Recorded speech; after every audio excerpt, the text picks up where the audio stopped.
Hi. What's poppin'? What's going on? I'm gonna turn my other light on real quick. It's not gonna help too much, but every bit of extra light helps. We are much later in the day than I thought we were going to be streaming today, but shit happens.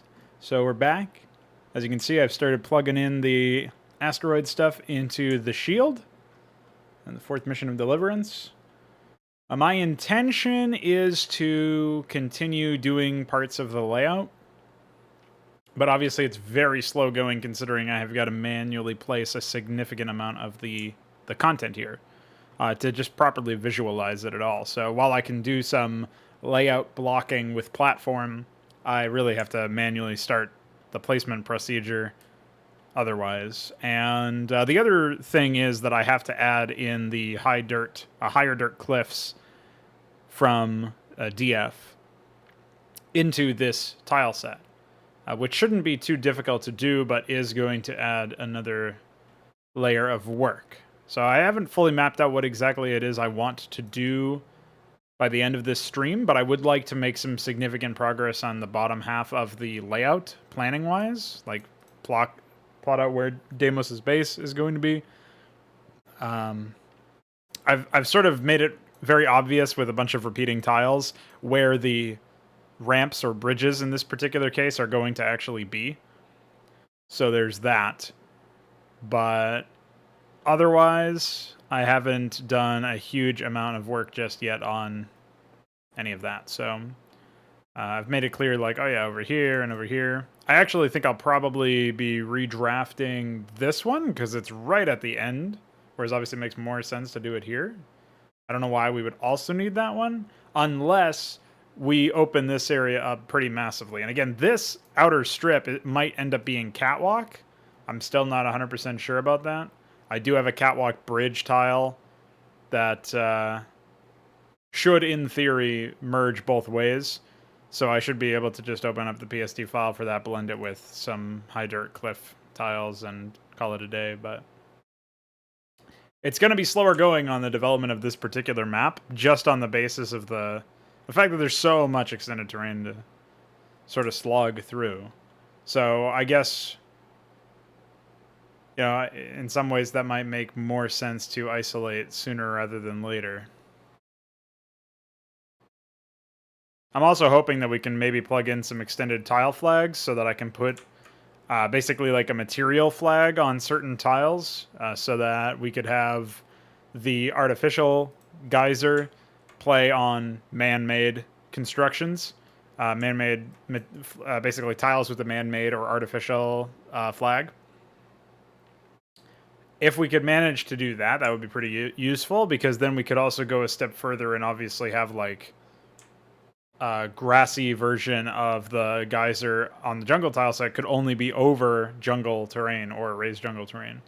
And then we would have the default one used for dirt and maybe like ruins ones. You know, we could go crazy with the customization if we had the assets, but the idea is that we would have the opportunity to do stuff like that. So, all right. With that all said, do I want to jump into that now? Do I want to jump into terrain now? Like custom tiles? I think importing the higher dirt stuff would be relatively quick and painless. We wouldn't really have to worry too much about it. We do have, I will show off a little bit of DF's other work that I plugged in yesterday. It's the water, the higher water. So it's pretty cool. Veek sent me a PSD file, or maybe it's a set of PSD files, I'm not sure. That should also be useful in this particular case, but I haven't vetted it just yet.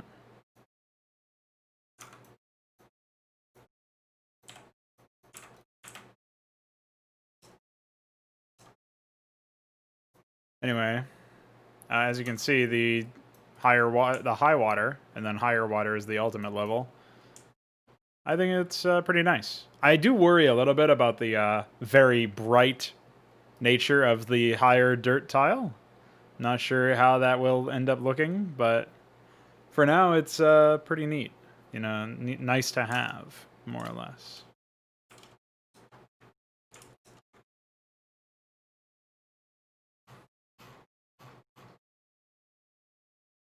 I'm still...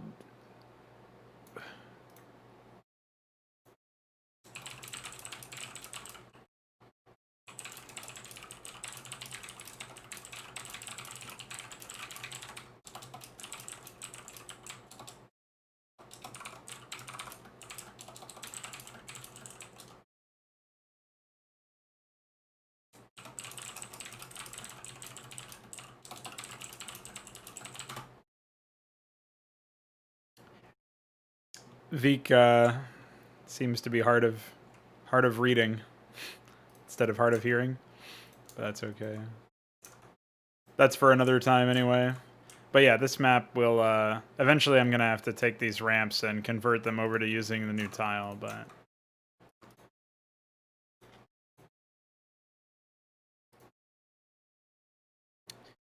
in the interim,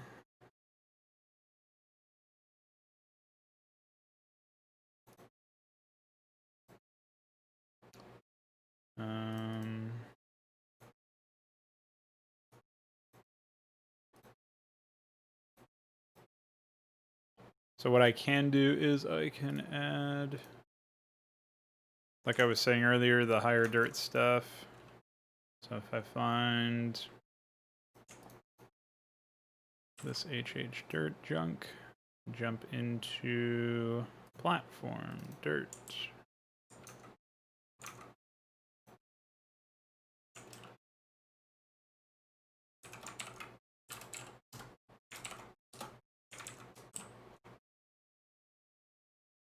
Go away.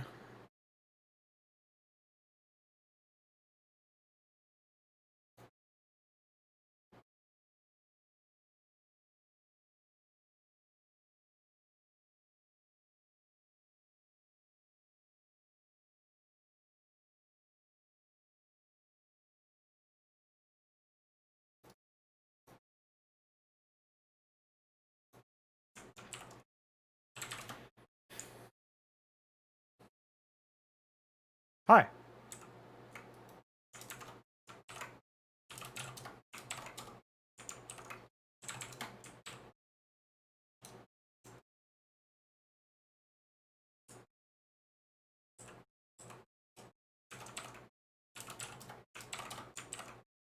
So these are the ones that are not quite what I was looking for, actually.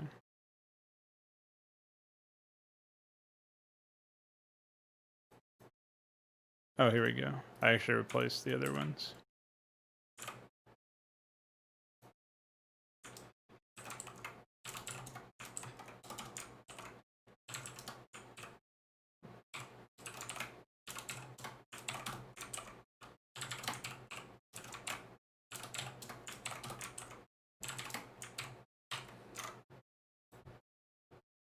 Okay.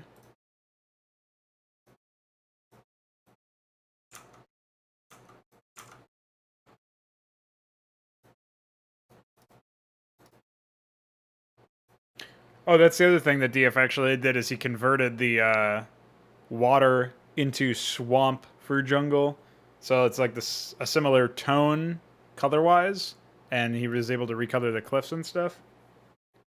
So that's kind of like a work in progress or placeholder type asset that I'll add over, and that will allow the default water to not have that bugged visual appearance, which is obviously pretty important.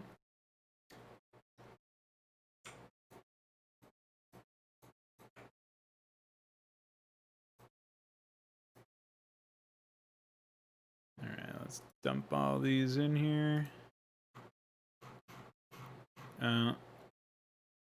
You know, it's honestly kind of hard to tell because of how fucked up these got from the palette. I envision that that DF will take one look at this disaster and he'll say, "That's it. I'm recoloring these." And maybe it'll work, but it is definitely pretty messy right now.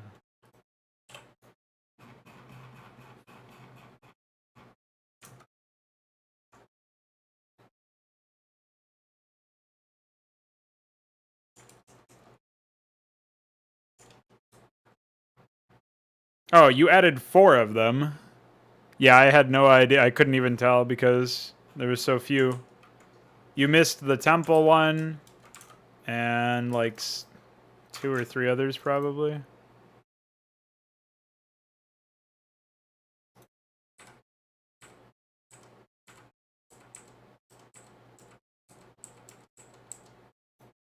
There's another one that's missing. It's this one. So you missed the temple one, the cave one, and the standard long one.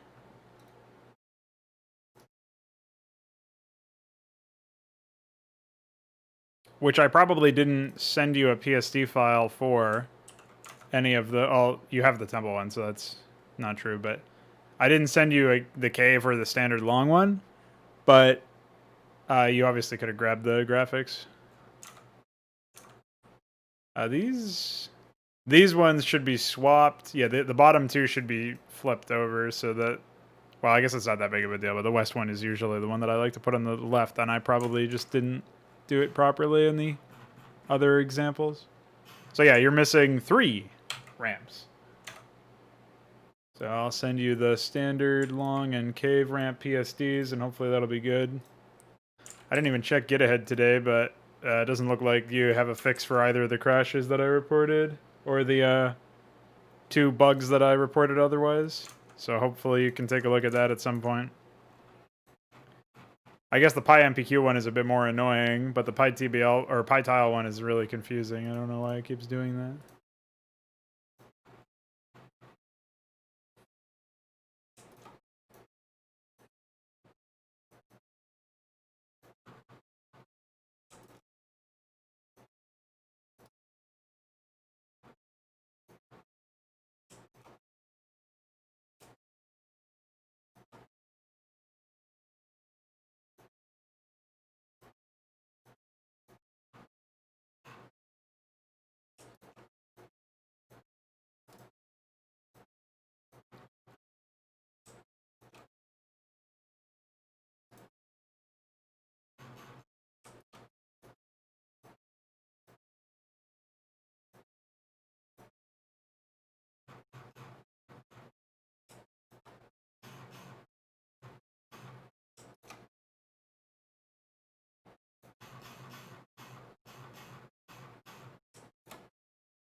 It sounds like the source of your problem is the language. How do you... can you explain to me why they would make a language? Like, I don't really care about the technical reason why it's not possible to debug this. But why would you get... Like, why would you design a language where a program can throw an error and crash, but you still can't use that to debug things? Like, what are... Why? Come on, man.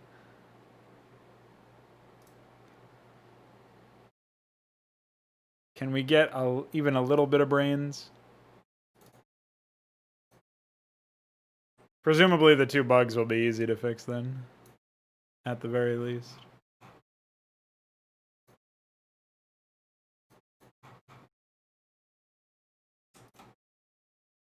Oh, you know what I should do, though, is I should go in here.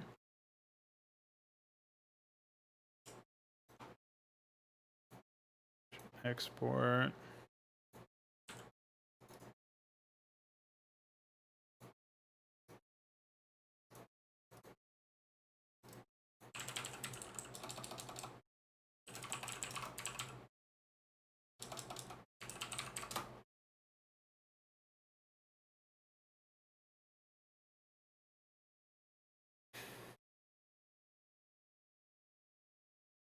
Yeah.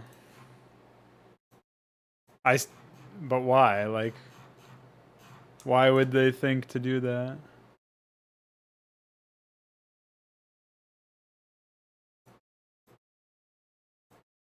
So what do we actually have? I forget what he's even sent me.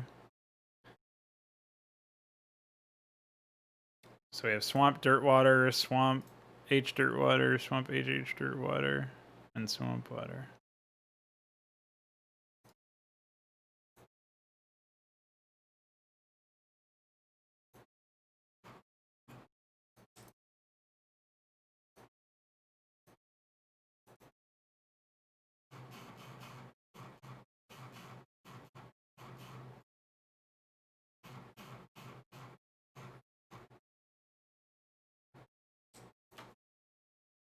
Let me see if this image matches up with what we actually need.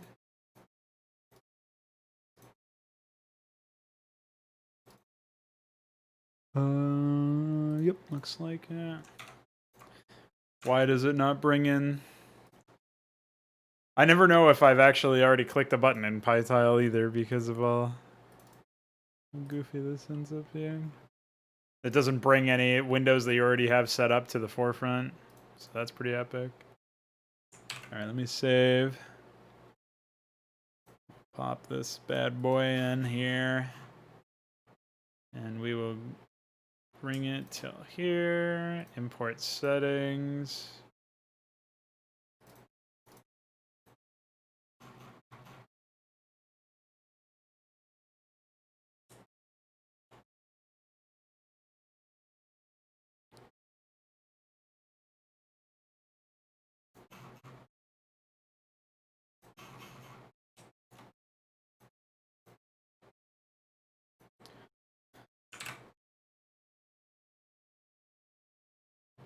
I have not changed anything about the streaming settings.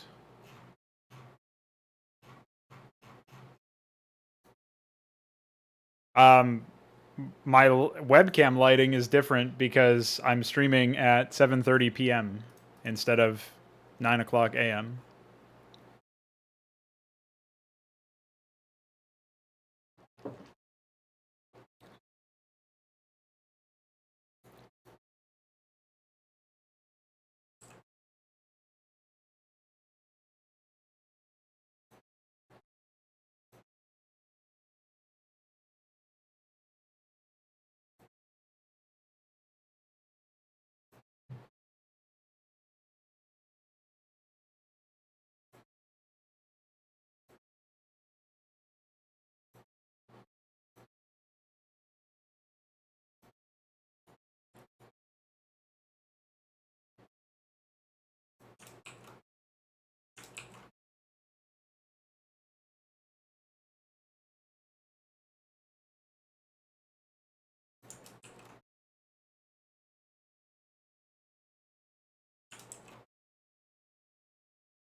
Oh.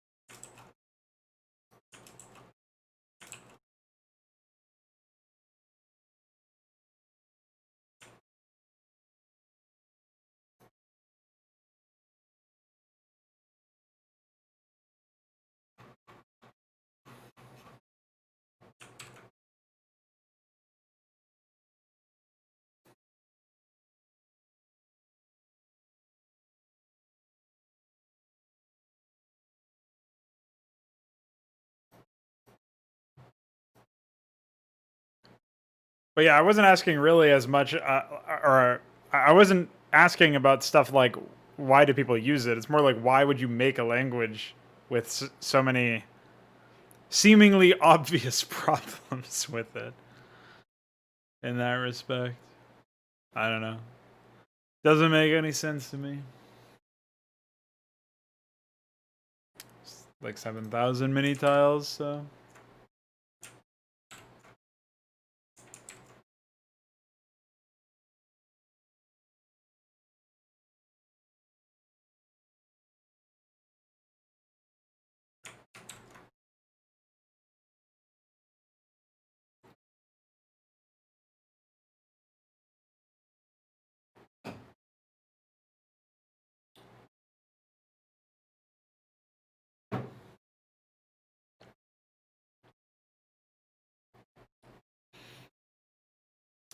So I guess when I throw this in and I take a look at it in the editor, this could be a change that we actually just ship outright, because I don't think it's...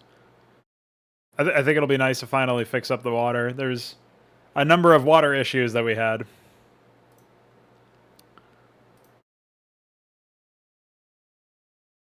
Still debating whether or not I should take the dive on the ramps or the bridges or whatever that I would be looking to do in the platform asteroid tileset context.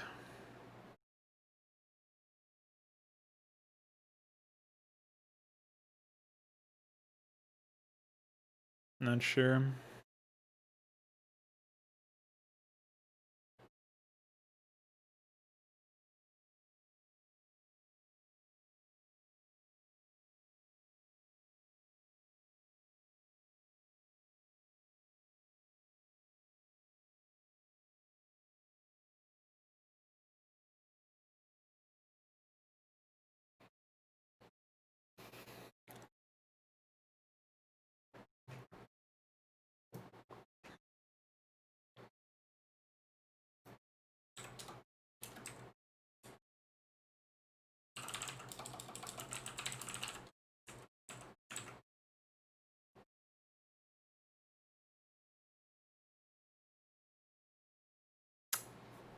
Wow. This may take a while.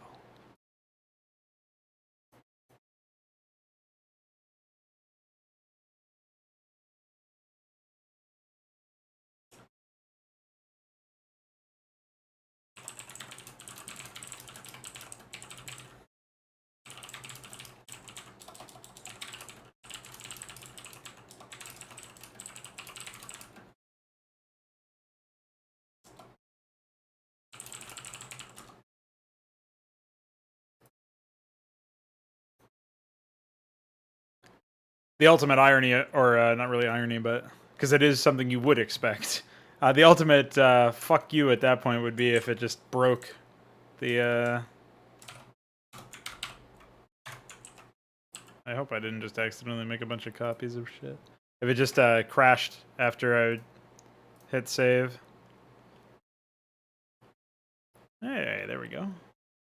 I don't actually know if this is like the same tone.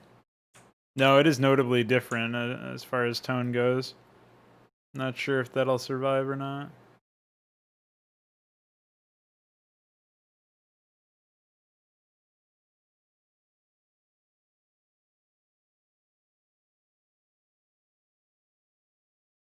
Cool. Now the thing is, if we decide to open up the first mission, obviously the bridges and any cliff doodads, I don't think we placed any. But the bridges themselves are not looking too hot, obviously. These appear to be out of order as well.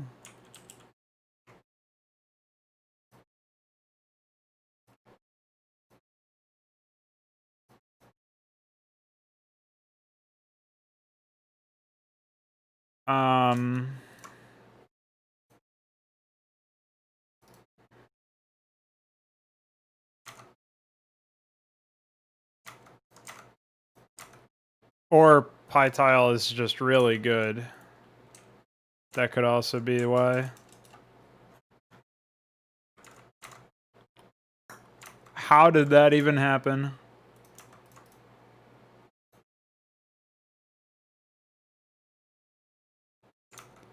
Honestly, the more I fuck around with this program, the more confused I become at the insane bugs that occur. Something that was not at all in the image. Just, you know. Fuck me for trying, I guess.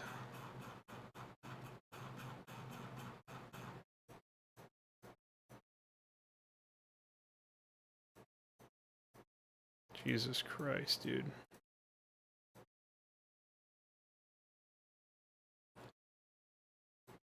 Why? Why?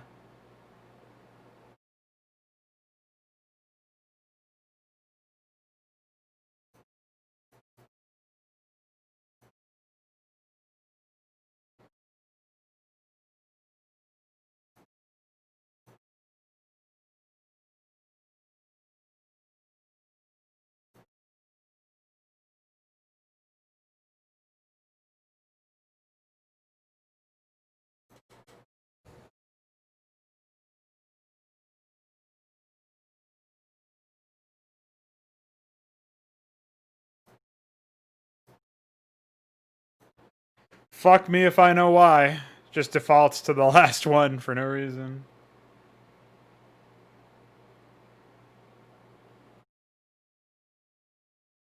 Why would the temp file be 7 gigs?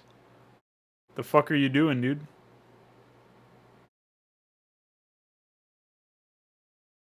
Guess you shouldn't have partitioned after all, huh? What now?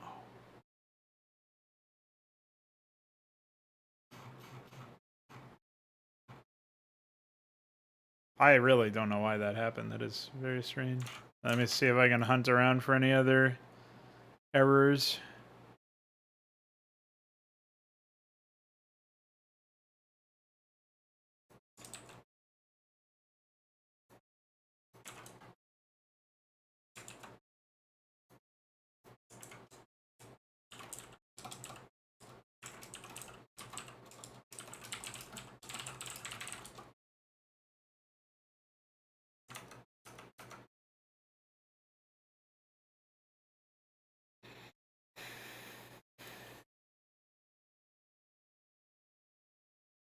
Yeah, I know.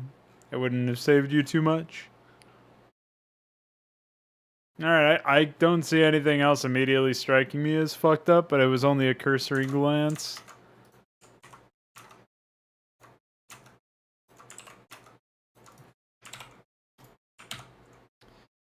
Sometimes the hotkey for adding stuff just breaks. For no reason.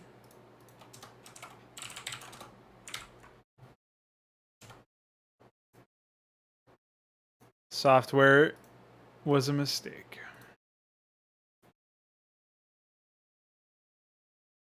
Cool. So we fixed that insane issue.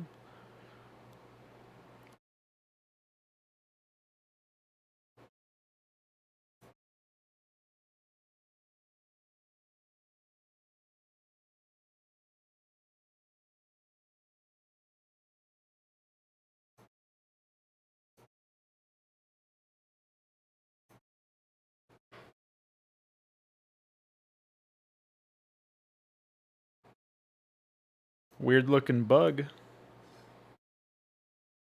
And I'm not talking about the software for once. Hey, there were some new wireframes that were done by June 3 Hong, but surprisingly, I don't think I'm using any of the graphics he did wireframes for. But Ichor is probably a happy boy. Did some Outlive ones, did the Sky Sprint and Oxel, and Dreadeye, and Autocrat.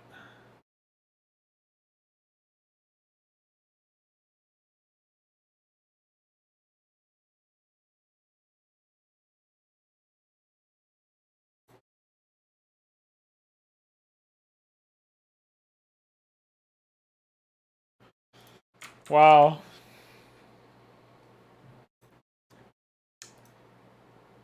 Do you have room to add another SSD or a hard drive?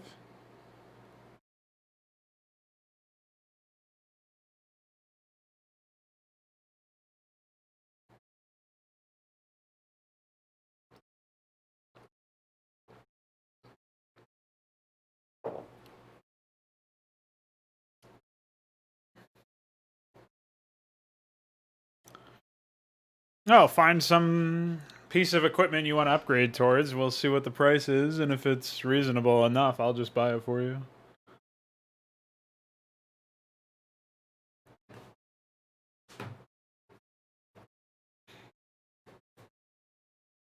For now, I got it like that, so.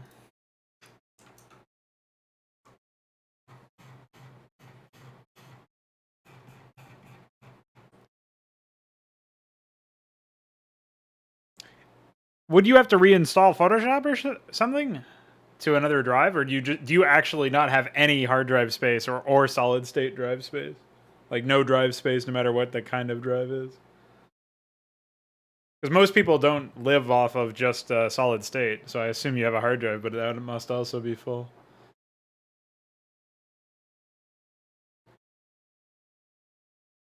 Like my solid state's only 500, unfortunately.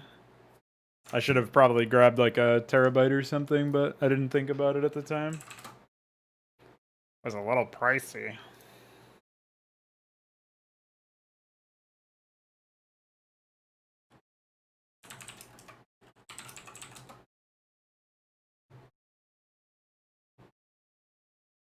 Oh yeah, these are. I'm looking at a bunch of 1 terabyte SSDs that are NVMe, M2, and they're all like around $100. That's not much money, actually. It looks like the same brand that I got for my 500 one is actually 170, which is the Samsung. I don't know if any of this stuff is available in your area though.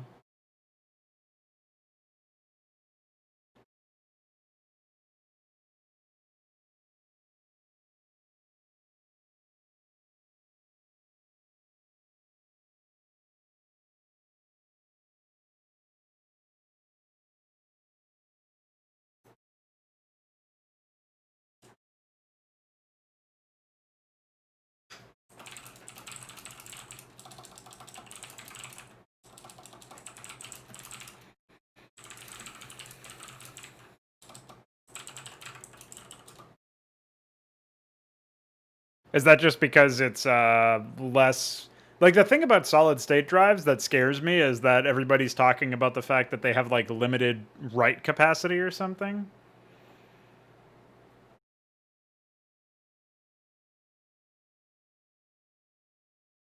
Oh, it's actually faster. Oh, okay.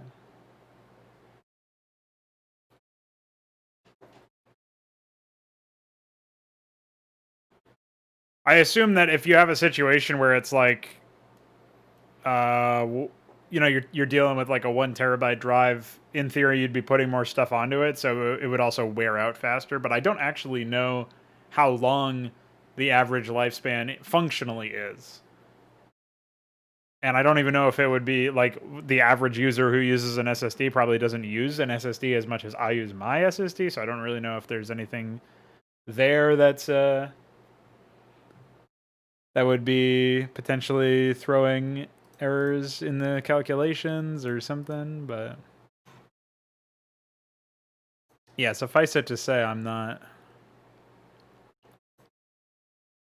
fully tapped into that. So all right, so we've managed to smash out some work on the tile set, imported DF's latest stuff. Oh, I did actually want to open this LO file and then find... Oh, I might actually... I think I can get away with just popping into my used folder. Where is it? I guess it would be in Mapcrap, actually, because it's full Twilight 2.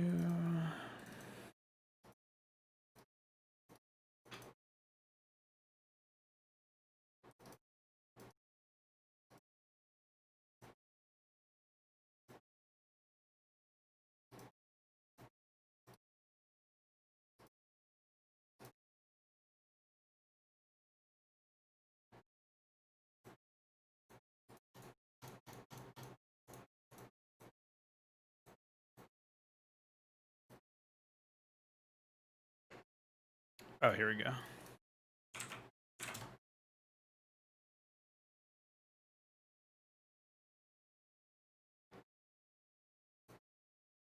It looks like Icorn...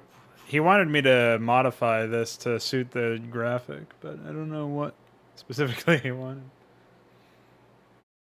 Yeah, I was gonna say, if you could change the disk that Photoshop itself uses, that might help.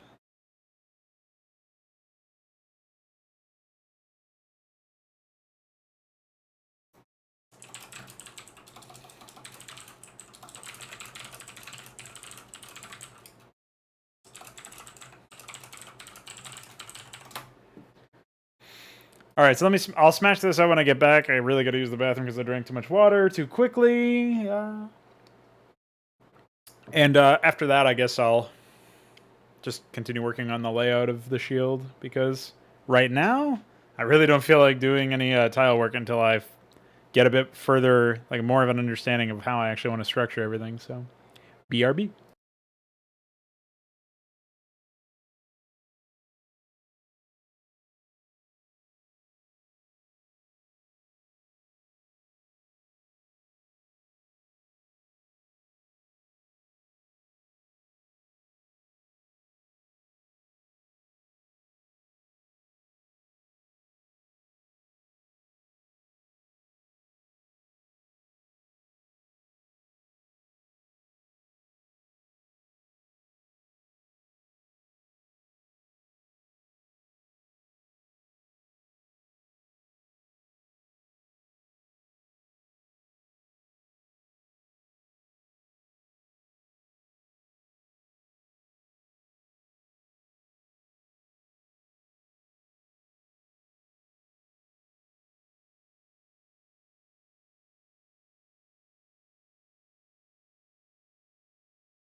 Hi.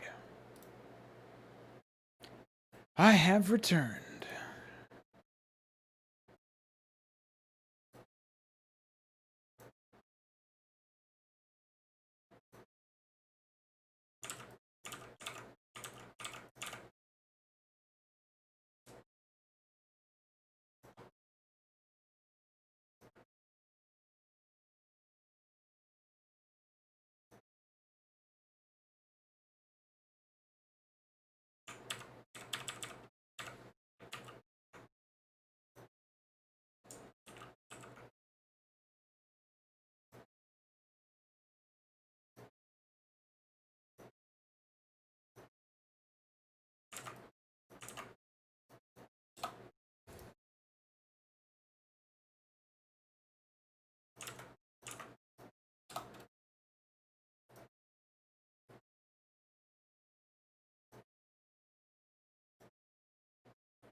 No, I'm not sure what happened there.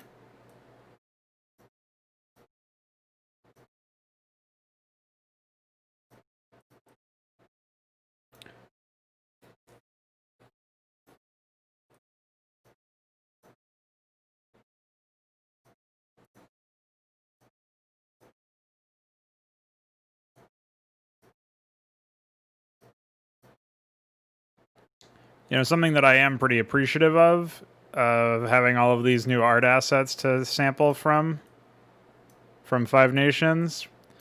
It definitely helps you get across your scale a little bit better. The scale of aircraft or whatever spacecraft in Starcraft is always stupid in my mind.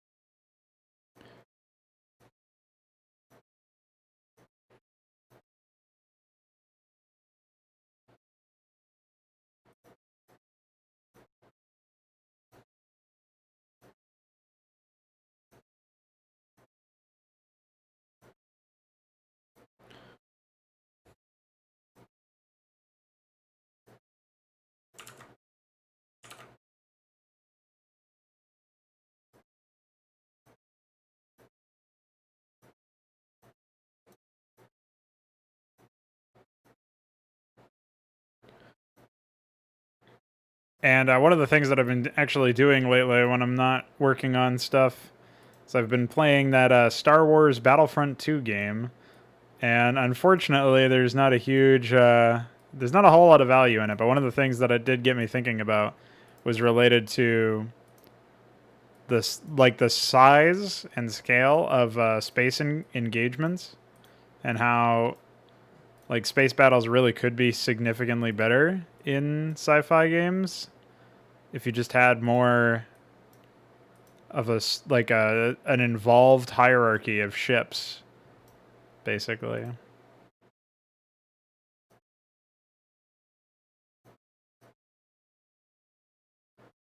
So.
Oh yeah, Veek, what was that thing that you were telling me to do with the team color overlay? Is you told me to use a gradient overlay, but then also to adjust curves on it or something?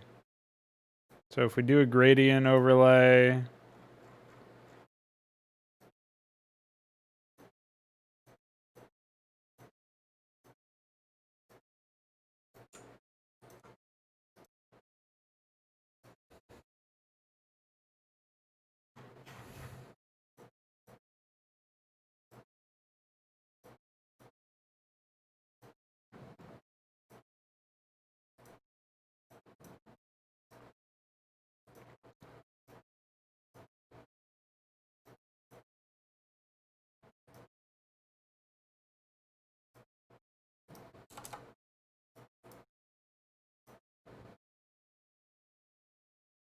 Oh, gradient map.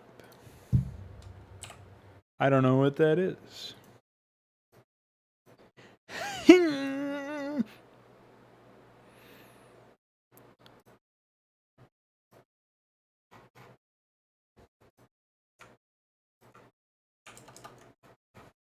Oh, that's much better.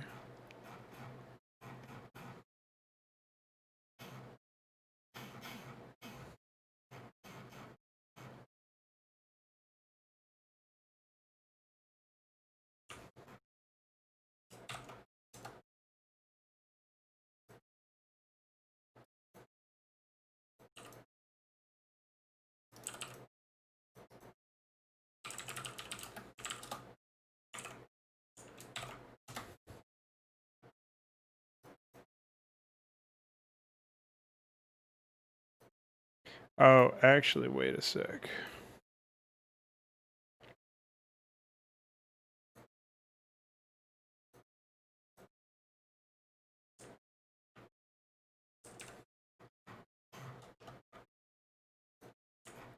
Well, for one, I should get rid of those.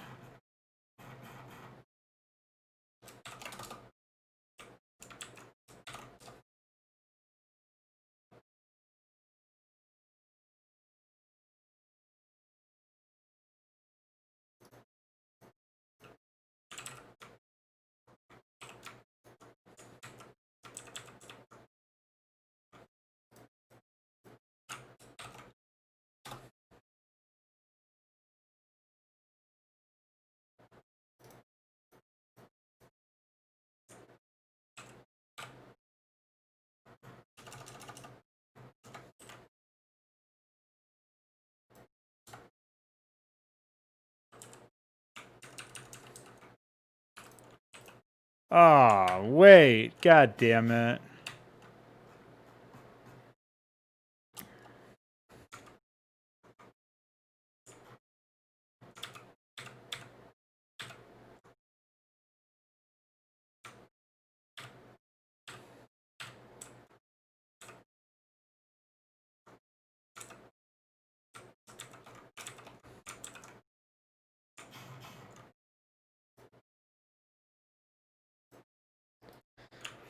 Maybe it'll be fine. But the real problem now is that we don't have... I forget what the lighten layer thing was.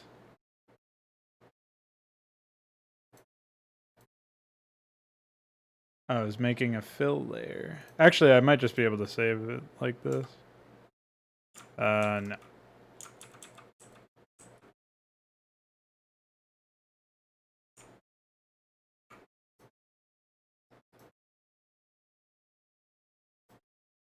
Alright, so maybe I have to...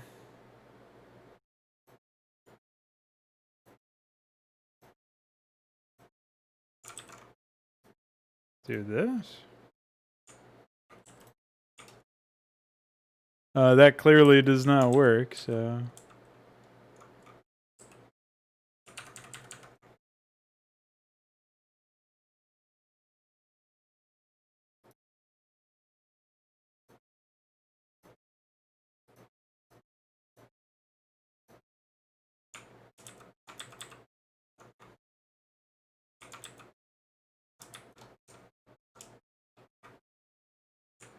DF, what am I doing wrong here, homie?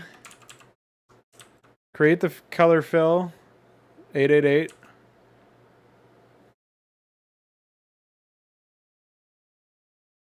Set it to lighten.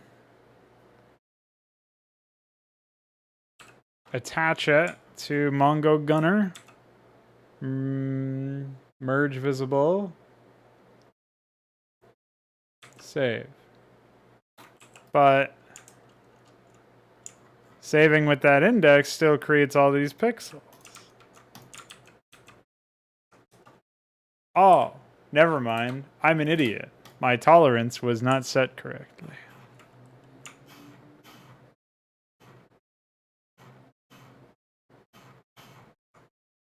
Never mind. My problem was me.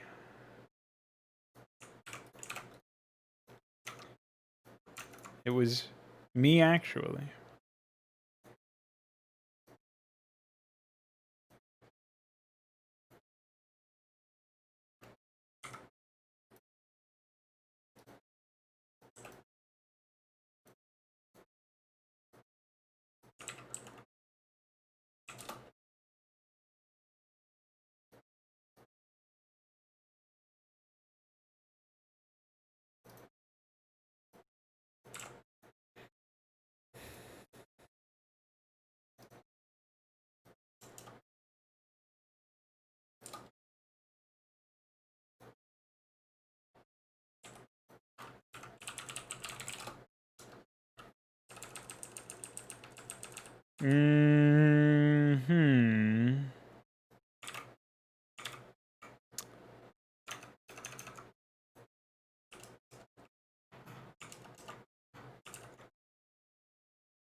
See, the only problem here is that none of these are centered. Just a small issue, you know. So we've got a height of 1615. Divide that by 17 and you get 95.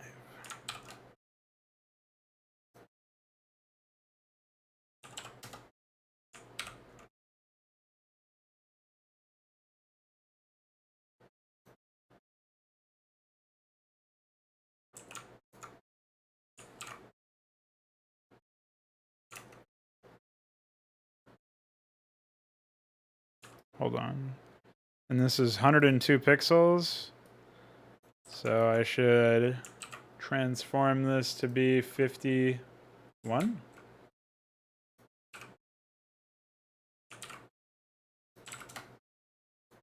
I guess.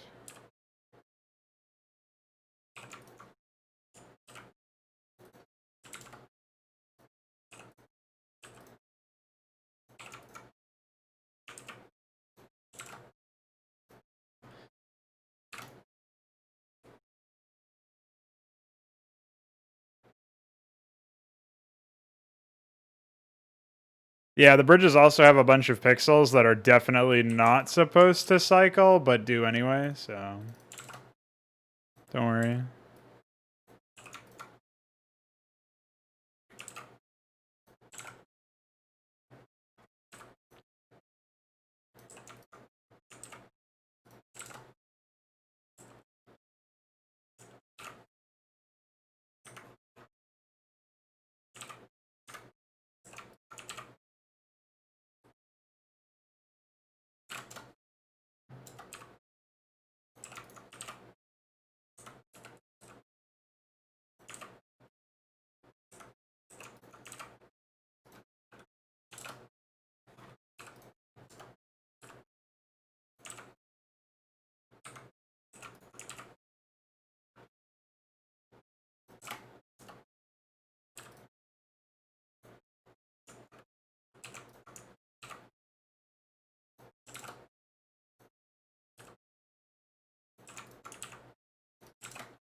Surely there must be some way to automate the process of centering this shit on every axis.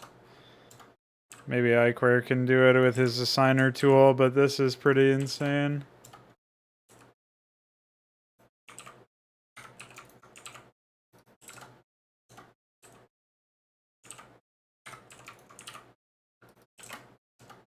Because now that I've done it this way,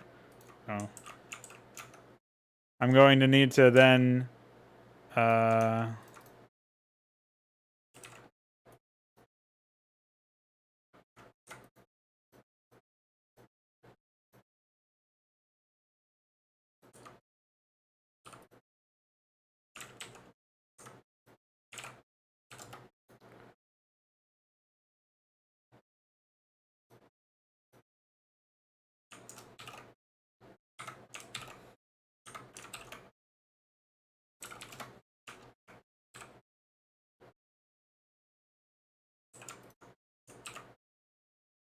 so because this is 95, 48 would be 96, so I guess we'll do 47.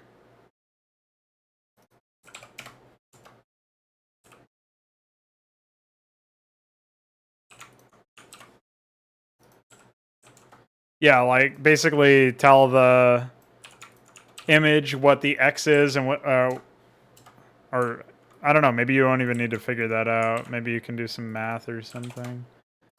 But I'm basically taking roughly, depending on the dimension, like half of the height and making that the Y position for each frame in frame set mode, and then in vertical mode, I'm taking half of the X and making that, or half of the width and making that the X for each individual frame.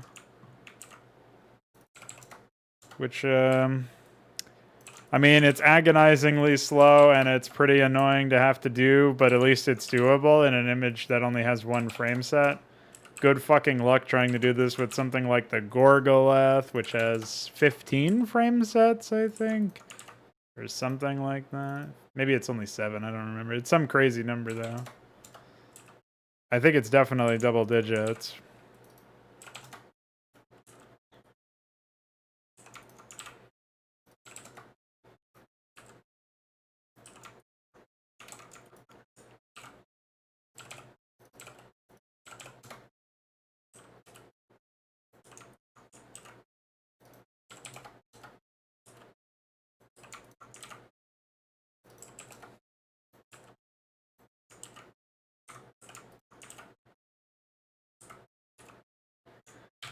Alright, so now that we've done that, we can re-import this in here, 17, and re-export it as vertical. And then recompile it.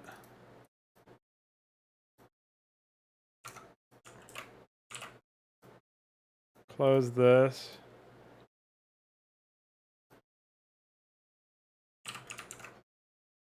Hi.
That being said, this is still probably the highest quality rip from any of these Five Nations graphics in terms of the way that we were able to convert it to the palette. And it's in large part due to the fact that Iquar made that frame reassigner, and Vig was able to put together those gradient maps and stuff. So props to both of you guys. Oh, and of course, DF's no perp palettes and all of the fucking... I'm the workhorse, but you guys are the ones who gave me the tools and know-how to actually do that. So that's pretty useful. I'm sure that will be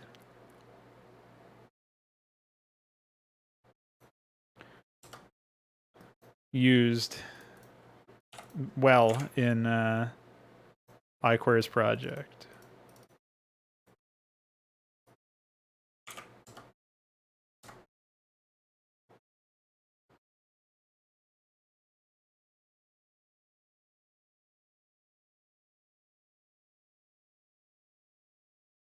Yeah, with any luck, it'll work out.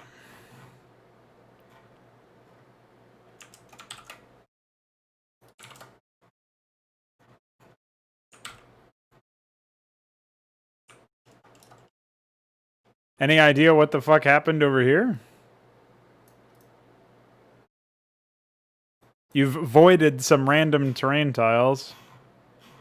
Not quite sure why or what was going on there. But it looks like you got all the ramps.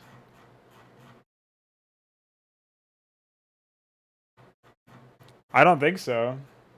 Veek put together a couple different ones, and they seem to work out pretty well. At least for the purposes I was just using them for.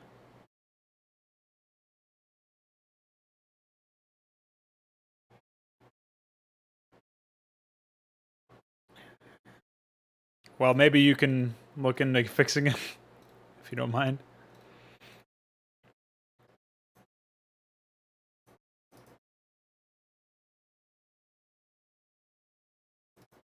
Yeah, that's not that big of a deal.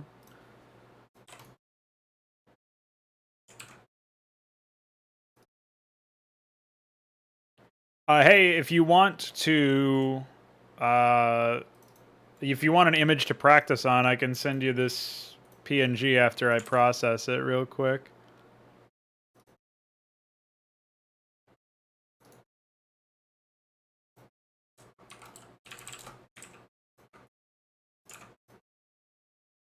I just need to grab this.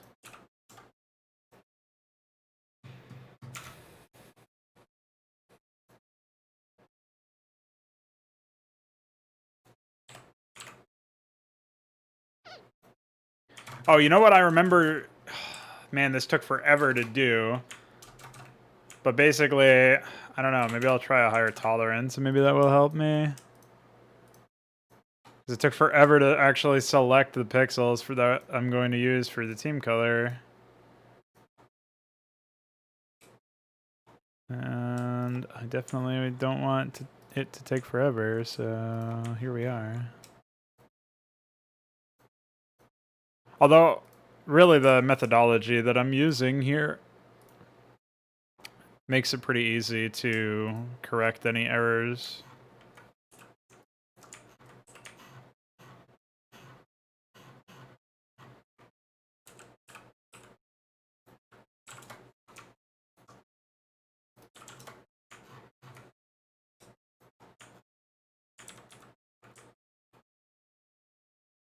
Main thing I gotta watch out for is accidentally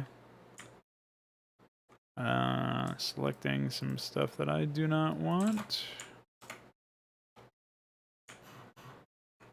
Which means very frequently changing the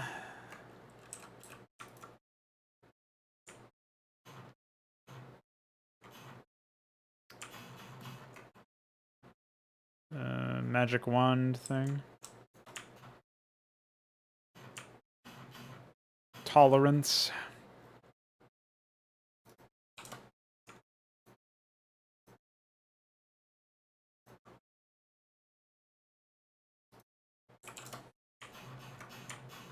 Yeah, clearly 25 is a bit too aggressive.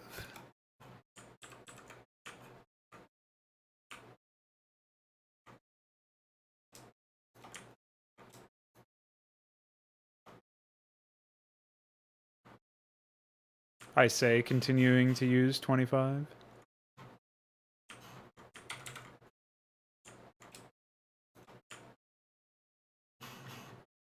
Yeah, I think at this point.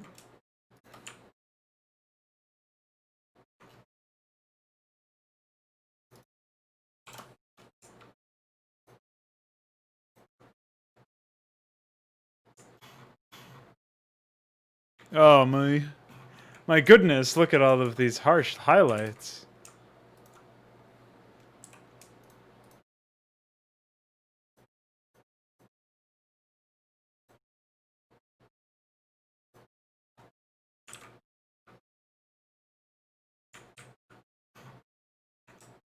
I don't think I really have much of a choice here. I'm pretty sure I'm gonna need to manually call a lot of this fucking data, but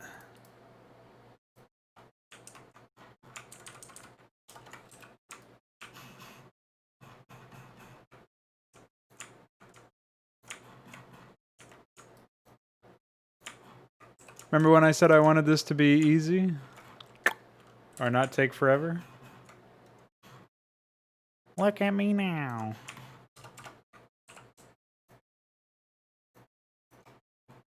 Oh no.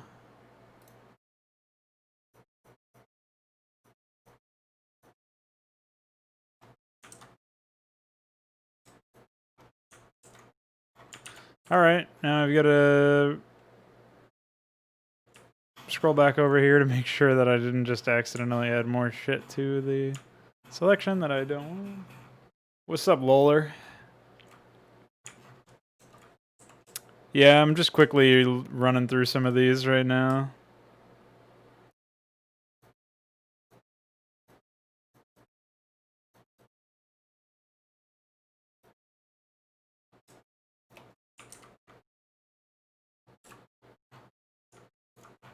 I'm trying to come up with a more automated way to select this stuff, but these graphics...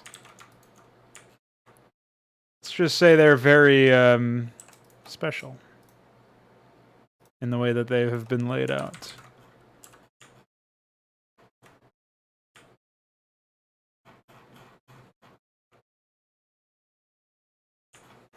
But hey, it looks like I didn't accidentally select 1,000,000 pixels, at least so far, we can hope.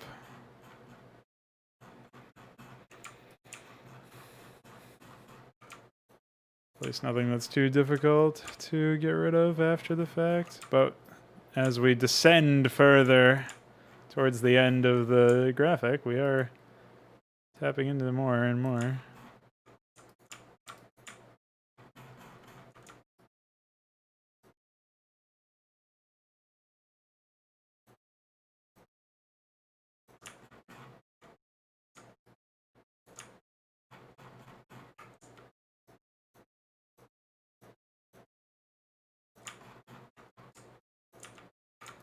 Why do they insist on having those harsh highlights, man? Why?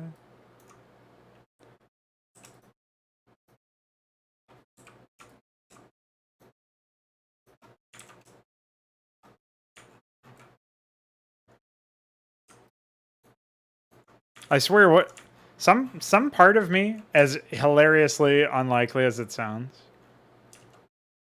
like I can't imagine this actually was useful for them, for the developers, to design it this way.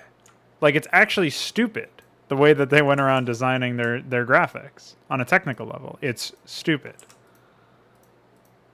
So the idea, like, here's my problem.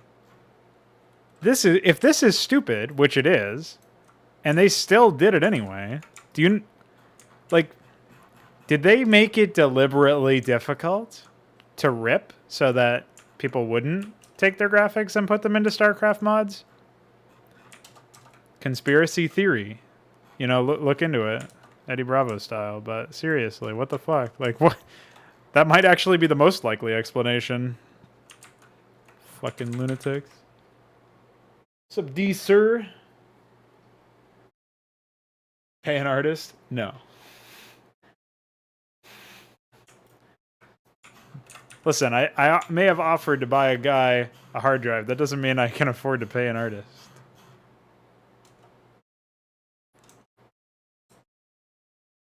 as scammy as it sounds, I would much rather, you know, sell people on my concepts and be like, yeah, man, we're gonna make some money when our own game goes live, and you'll get a cut of the profits.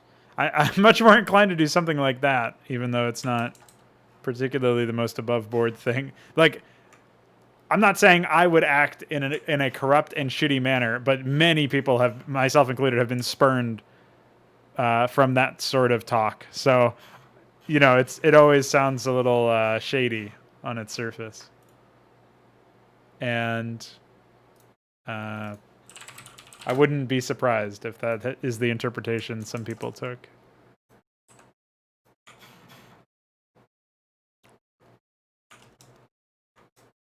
But at least then I know you're in for a penny, in for a pound. You're ready to go, dude.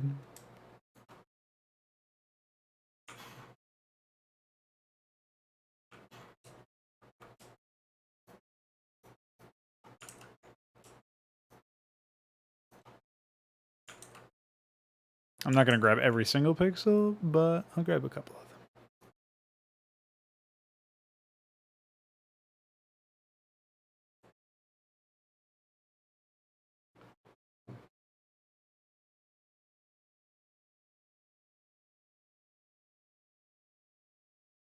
Nobody's ever said "D-Sir" correctly? What do they call you? I could see some like lazier streamers or just like half reading their chat. They might just give up and call you dinner, dude. They're like, whatever, fuck this guy.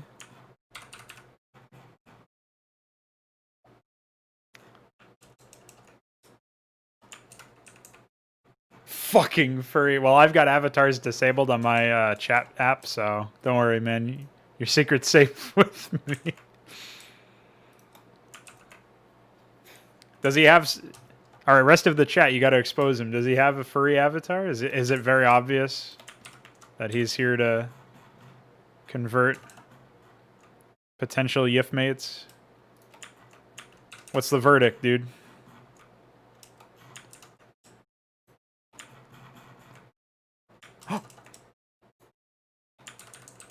Dude, how did those escape?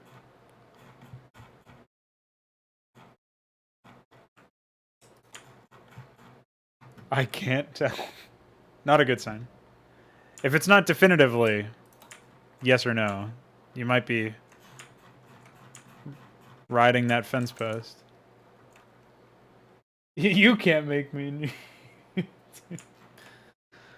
Oh, that's because crows are like the mascot of the channel. So if somebody's got a crow avatar, you just know they're a big super fan. That's all. Definitely not a furry. Well, you might also be a furry, but you're first and foremost here. Like what we care about, you know? Super fan. Not super fa with another letter that comes after FA. Talking about the M letter because you're my family, bro. You're my fam. Hell yeah. All right. Enough of that. Gradient map. Oh, that's gross.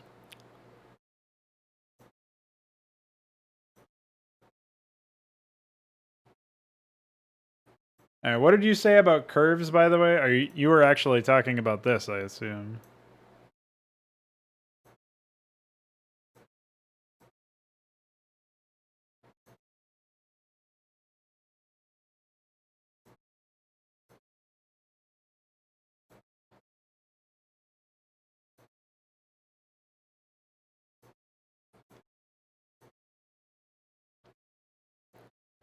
Check me out, dude. Got myself a Giga Shark. Shark, dude. Listen, don't tell me what to do. I just sharked myself.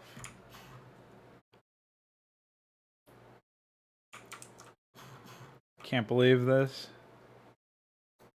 Oh shit, dude. If you could hear the music that's playing right now, you'd lose your mind. Wait, why? That's like the second time I've heard this bit where You know, there's like some famous song that came out in the last couple of years where there's like just the constant backing track. It might be a Kanye West song. The constant backing track is just some people going bam bam ba ba da ba dee ba bam bam bam bam ba ba dee ba doo bam bee or whatever. And like for some reason, I've heard this twice now. There's an electronic track that takes that background music or background sample of people doing a tribal drum beat in the middle of Mexico, and they just play it for like 1 second and then it goes away. It's like, why? Anyway, what am I doing with curves? I should have it below the gradient map. So I should have it here and then have that there? Okay. Well, you know what that means.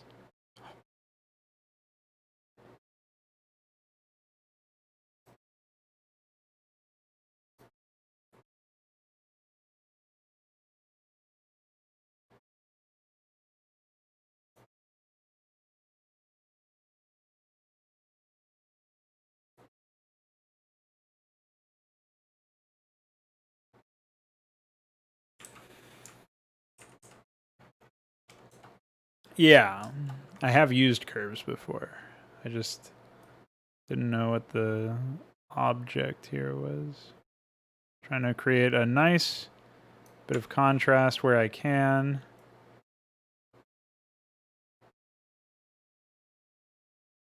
Without fucking too much stuff up. Okay.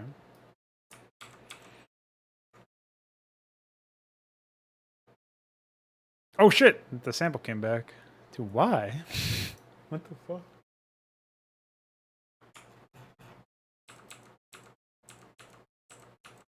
What's wrong with these people? Alright. What do I plan on using this for? I think this was requested by Iquare, but he might have just been asking me to try it to see if his tool worked. So I'm doing it on the assumption that Iquare may use this. Alright, so this will be Mongo Gunner. Oh, fuck.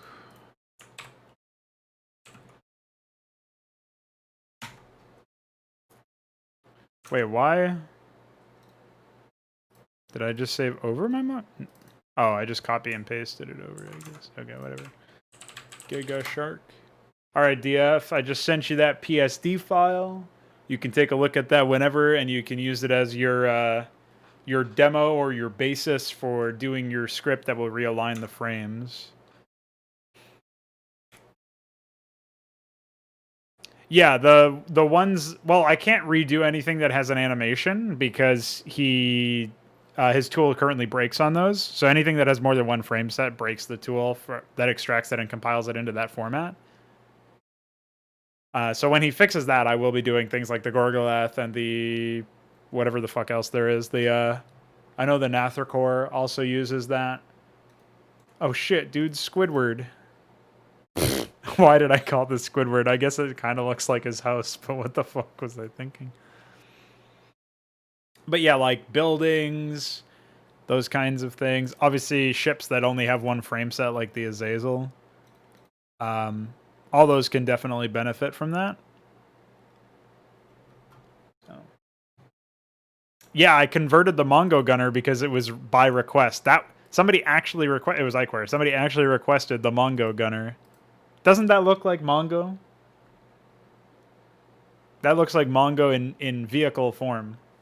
I could imagine this as like a hover tank, and it just fucking blows your brains away.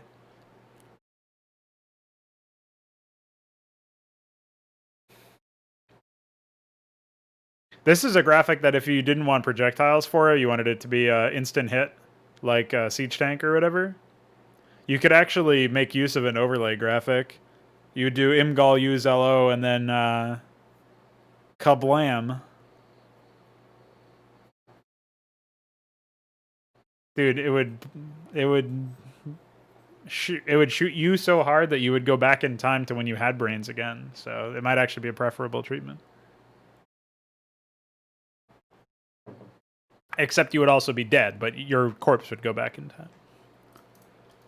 That's the power of Mongo. But yeah, I've got a lot of these things. Hammerhead. Oh shit! I need this graphic for something.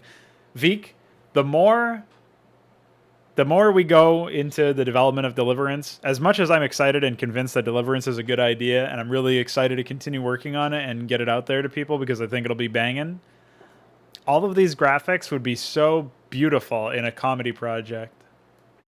Just saying. Projectiles are metal coconuts.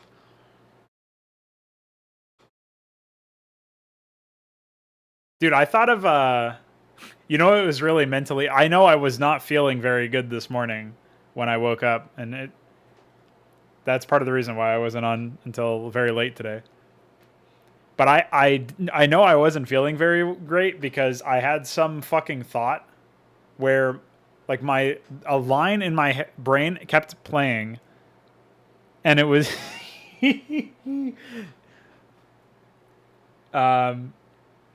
I don't even know how to describe it. So the line, it was some scene in my head that I had constructed where it was like you were playing a custom campaign where some Terrans were showing up, and I don't think it was Raynor, but it was a character who was kind of like Raynor, and he kind of talked like Raynor, but I don't think he was quite as stupid. It was just like a little bit like Raynor, I guess. I don't know. I kept thinking that he was kind of like Raynor. This is like a fever dream, basically, in my head. So this guy that's kind of like Raynor is talking to this Protoss, who might actually have been kind of like Phoenix, but it wasn't really clear at the time. I think it was just like a generic Protoss. And Raynor almost Raynor was like, all right, man, I'm headed off on my mission. I'll see you later. And then the Protoss guy was like, Entaro Amon. And that fucking destroyed me in my head. So I actually think that at some point I'll make my own alternate, and it'll be way fucking funnier than anything UED Commander has accidentally made. And it'll be about Amon. It won't actually be about Amon, but people will talk about Amon. That's the alternate dimension you go to when Mongo Gunner blasts you into another realm. He blasts you into a dimension where Protoss are like, Entaro Amon, Raynor!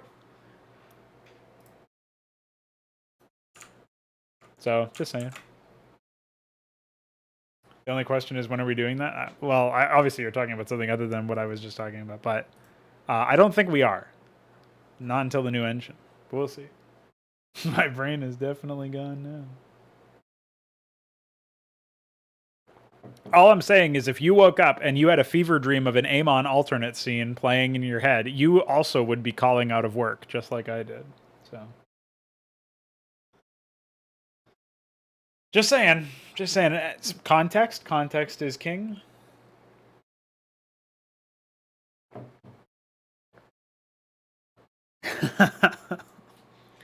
I still can't believe UED Commander's putting... He's dedicated so much of his existence to Starcraft alternate. Poor guy.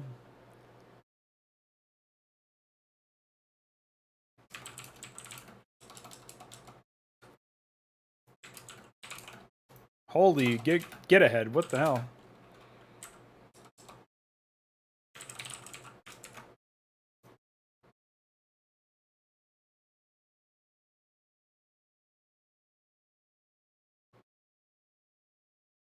Oh, you know what I still need to do, actually, is I need to fix up some more asteroid terrain.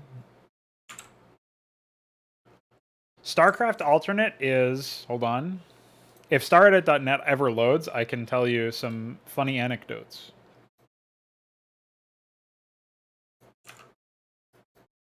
Not a joke, by the way. It only loaded after I swapped my monitors.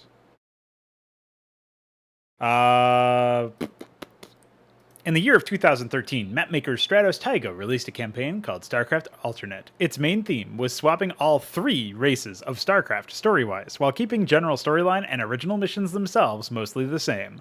StarCraft Alternate covered all 3 classic campaigns, Rebel Yell, Overmind, and The Fall, but didn't touch any part of the expansion.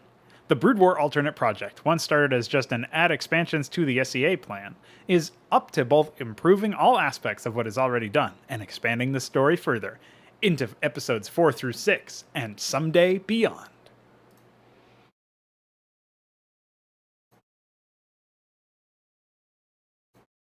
So there you go.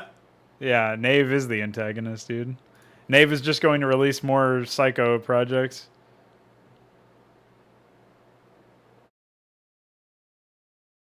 So there you go. Basically, it's like, so you know how the Rebel Yell is about Terrans? It's a Terran campaign. It's like if the events of Rebel Yell happened, except you're playing as Zerg, I think, in that campaign. So Raynor is a Zerg character, not named Raynor, but who behaves like Raynor. And you're Zerg and you're fighting like some sort of Confederate allegory that's also Zerg. And then I think the Protoss invade instead of Zerg, and the Terrans come in and wipe them out, or something like that. So it's really weird. I don't know what possessed Stratus Tygo to come up with the idea, but then I don't know what possessed UED Commander to think that it was a good idea. So he's got all that going on. Like, it's a wacky concept, and I think if you really leaned into it and made one really solid, tight campaign, I could see value in it, insofar as like it's a gimmick to get people in the door and actually download the campaign and play it, and then you win them over with like, we're really leaning into this. It's kind of goofy. Like, we know it's really goofy. We know it's goofy. We're gonna go into that, and that's how we go. Like, you know, so leaning into it as that could potentially work. The problem is that from its conception, it was 3 whole campaigns, and it wasn't very self-aware. And UED Commander, I think probably because of the language barrier, since he's Russian, and he's still learning English now, and obviously when he was writing the scripts himself years and years ago, his English is better now than it was before, we'll say. So obviously that plays a part into it as well. So you don't really get the sense that if there was any self-awareness about how goofy the concept was, it wasn't communicated in the dialogue. Yeah, you might be right about that, DF. My main critique of anything like that is, well, especially since he's basically updating and finishing somebody else's work, is it feels like he's not really doing anything original? Which sounds weird to say because my only released content is either in Consummate, which is set in Starcraft's universe. So even though it's quote unquote an original story, it's not the original world building. It's not my world building. It's my characters, but not my events, or like the plot is centered around something that was already established in the other plot of the main game. So it's not wholly original. It's fan fiction. But my other thing was Rebel Yell of Hydra back in the remaster days, which is literally a remake of the original campaign. So me delivering that criticism on its face seems really weird. It seems hypocritical, perhaps. Except my idea behind it in Consummate was to get people in the door with an anchor to the main story and then take them someplace completely different. Like, all the sequels have nothing to do with the original story of the game, insofar as they still involve the 3 races, but they don't involve the same character. They don't even really make reference as much to the same characters. You go with completely new factions into completely new areas of the quote unquote setting that never existed before. So it's all my setting at some point. It's beyond the fact that we're still using the races and stuff and some of the events. So like the further you go into the campaign's chronology, the more original it actually becomes, the less it leans on the original writing, basically. It's just that I never got a chance to actually show that because I haven't yet released any sequels or follow-ups to that particular project. But then you go into like Hydra is obviously not trying to be a story. It's not trying to even have a story. It's just trying to be like a gameplay focused remake. So I wasn't really expressing my writing skills there. So it's kind of hard to compare those two, apples to apples or whatever. But with yeah, basically my critique of the whole alternate thing is that it definitely overstays its welcome. Like, it's just another project that has maps in it, especially looking at Stratus Tygo's original version, but like just any of the versions, even the one that's available now, it has maps in it that don't actually facilitate player engagement, that don't try to compete for the player's time. it's like the default assumption of people who play custom campaigns is that their time will be wasted, at least some significant, some non-trivial percentage of their playtime will be wasted, basically. It's like, oh, here's a really long cutscene that overstays its welcome, or a really long briefing, or just gameplay against an enemy that's not actually trying to beat me, or whatever. I think UED Commander's version is better than Stratasagos' version because of the fact that he wrote custom AI and actually does try to defeat you, but it's not in fair battlegrounds. It's like AI with infinite money and stuff. So it's like the individual maps are mostly filler. And so you don't really get a real consistent experience. You know what I mean? So I think that's like probably one of the main issues, if I had to guess.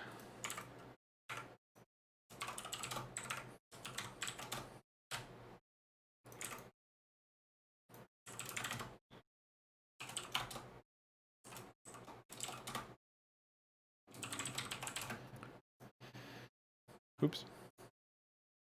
So yeah, I mean that's coming from a guy who hasn't played much of it because I uninstalled Remastered years ago. So I guess I can't really say for sure whether or not that's legit, but you know.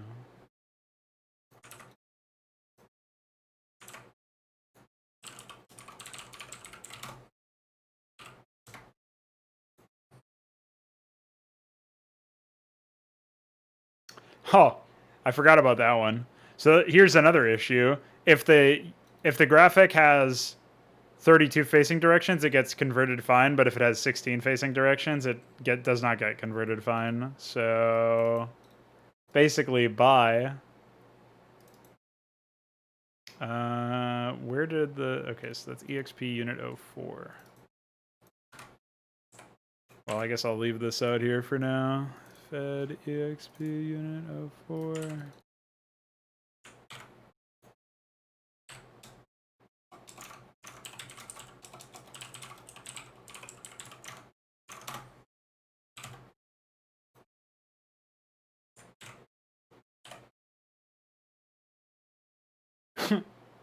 Yeah. That's also my real question for him. So far, I think it's just sunken cost at this point because like he has moved on to 161 for everything else, and he is in the process of slowly moving alternate to 161 so that he doesn't have to deal with that problem. But no, I don't know.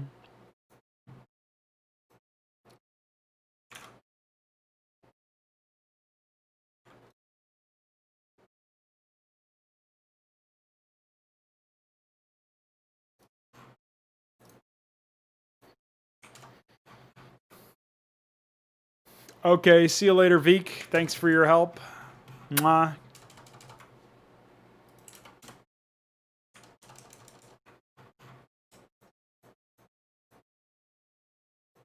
Oh yeah, and let me know about your hard drive thing later if you feel like it.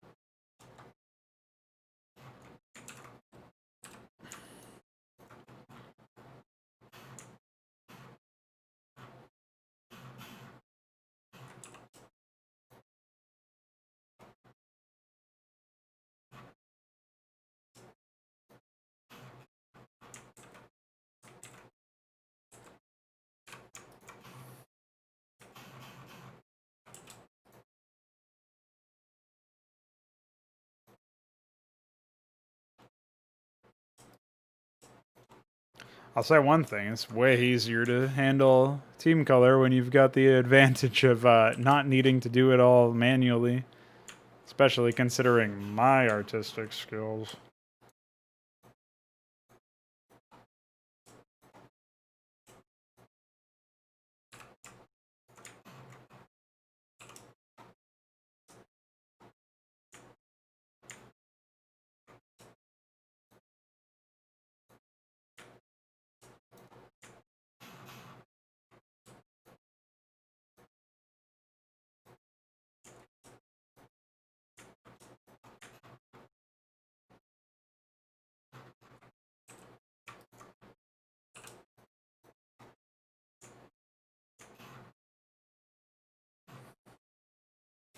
So how's your StarCraft 2 shit going anyway, Loler?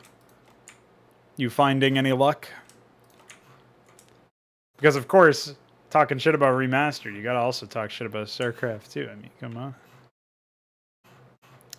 I heard that that update that they tried to pass off as an update instead of just recycling Warcraft 3 features that they did somewhat recently was actually just a complete shit show, to the surprise of absolutely nobody. But hopefully that didn't set you back too much.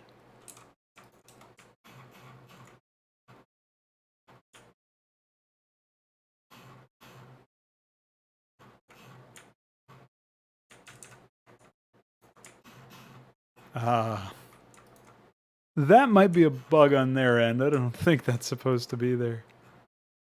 I'll just have to fix that myself later.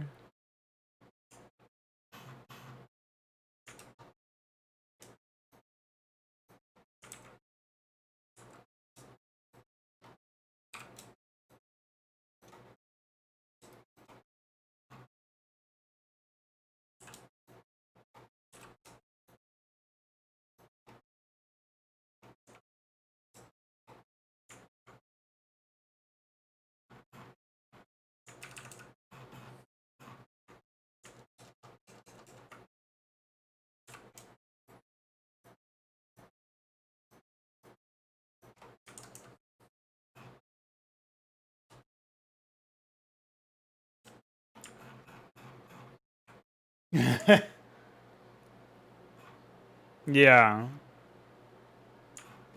Unsurprising, I guess.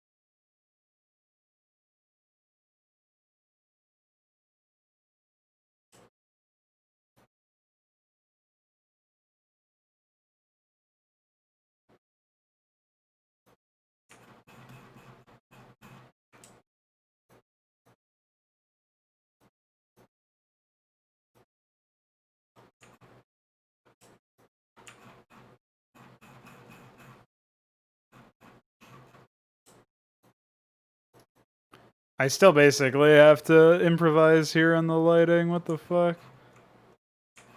Nice harsh highlights, dude. Really fucking served you well here.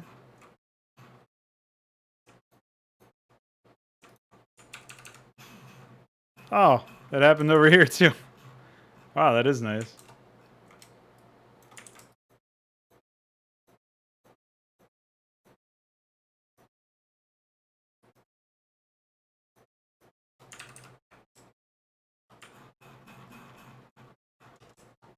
Well, let's hope that doesn't look ugly as fuck. Remember when I said it's nice that you don't have to rely on my shitty artistic skills to bring home the bacon here? Yeah, I remember that too.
That is a surprise, but certainly a welcome one.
Looks so flat on some of these other angles, but I think that's probably the best compromise.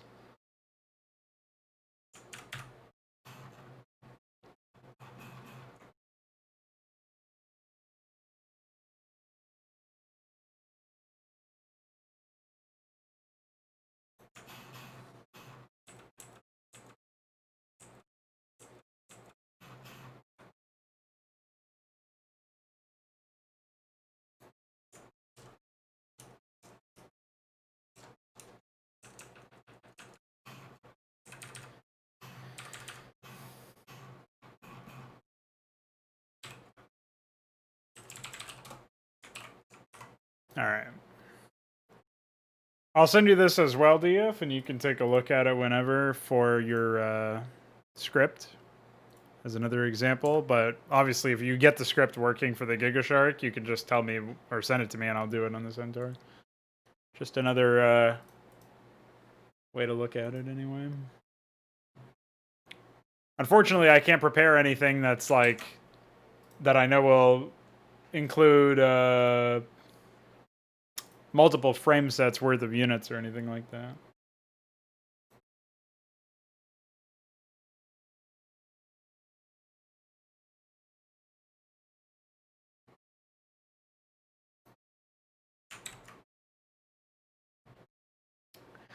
Anyway, I'll BRB again. I gotta use the bathroom and get more water so that I can then BRB later on and get more water and use the bathroom again. So BRB.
Hi.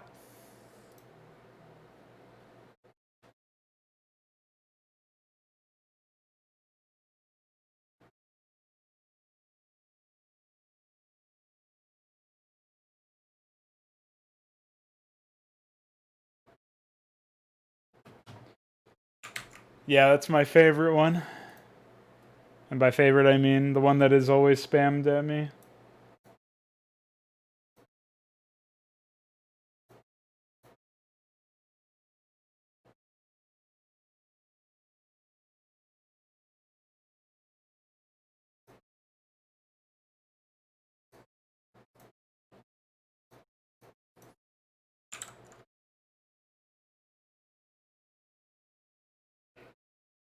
Yeah, it deletes the things that have that sort of whatever it is, it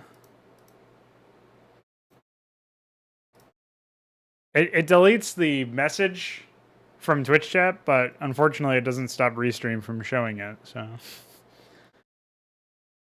it'll stay on the stream for a while, which is pretty annoying. Doesn't really matter if they're different frame sets or not, it's all the same, just enter each frame, yeah. Yeah, but as iQuery's tool denotes, some things can happen if you don't take into account the number of frames. So I don't know if that would be a problem for your side as well. I mean, I would hope not, but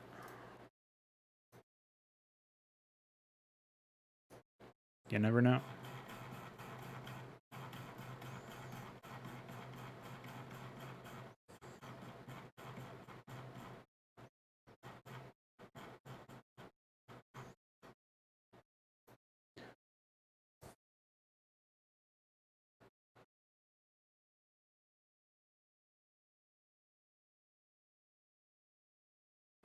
Yeah, well, eventually there's the new engine on the horizon, so I figure some people will probably come out of the woodwork to give that a try.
Uh,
oh, yeah, of course. Particularly since they deal explosive damage, so yeah, I'm sure you'd get entirely fucked.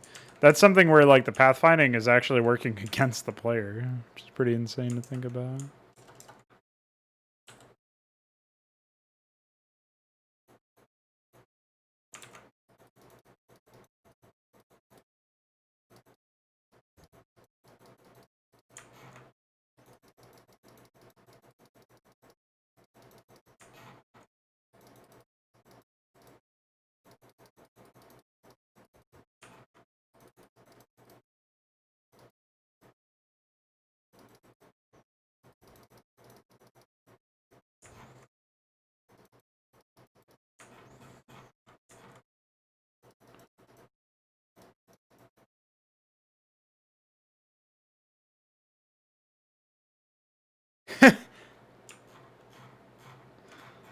I can't really say I'm surprised.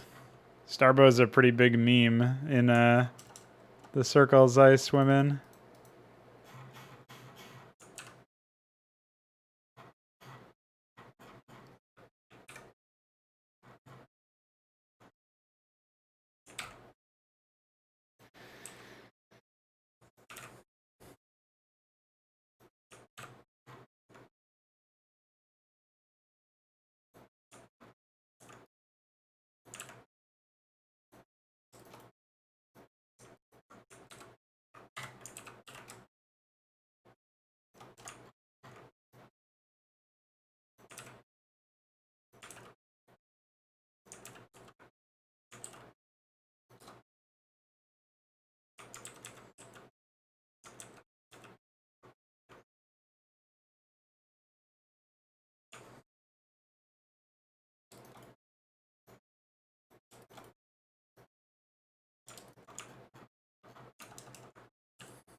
Wow. Good job, Photoshop. Good job, me.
Oh yeah, well, I guess conceptually it certainly wouldn't hurt to map some of that stuff out when I have the time.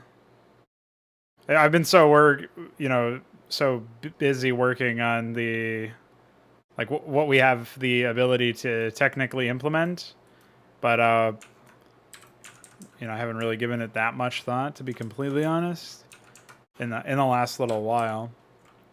But it's definitely something that going forward I want to.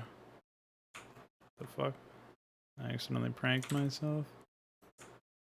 I definitely want to get around to writing more stuff into the document.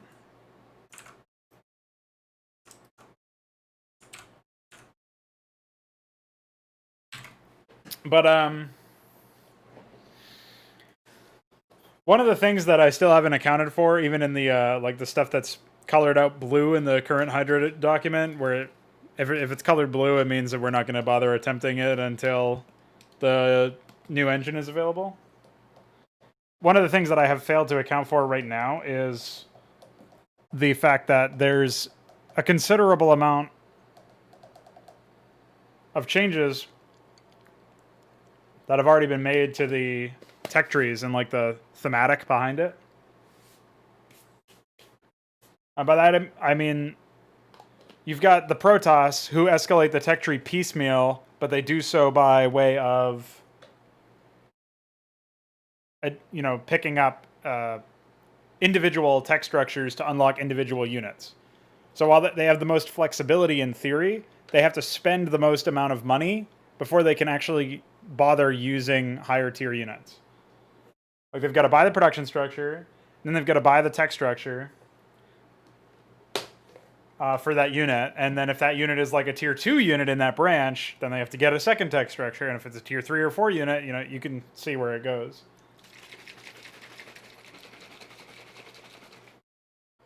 But I think the sky's kind of the limit for stuff that you can do in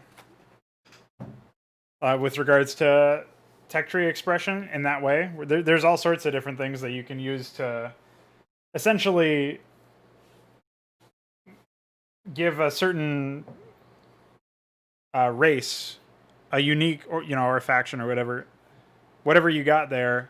You can figure out some way to give them a unique way to progress through the tech tree without making it so off the wall that it feels like a gimmick or like a real break away from the rest of the gameplay provided by the title.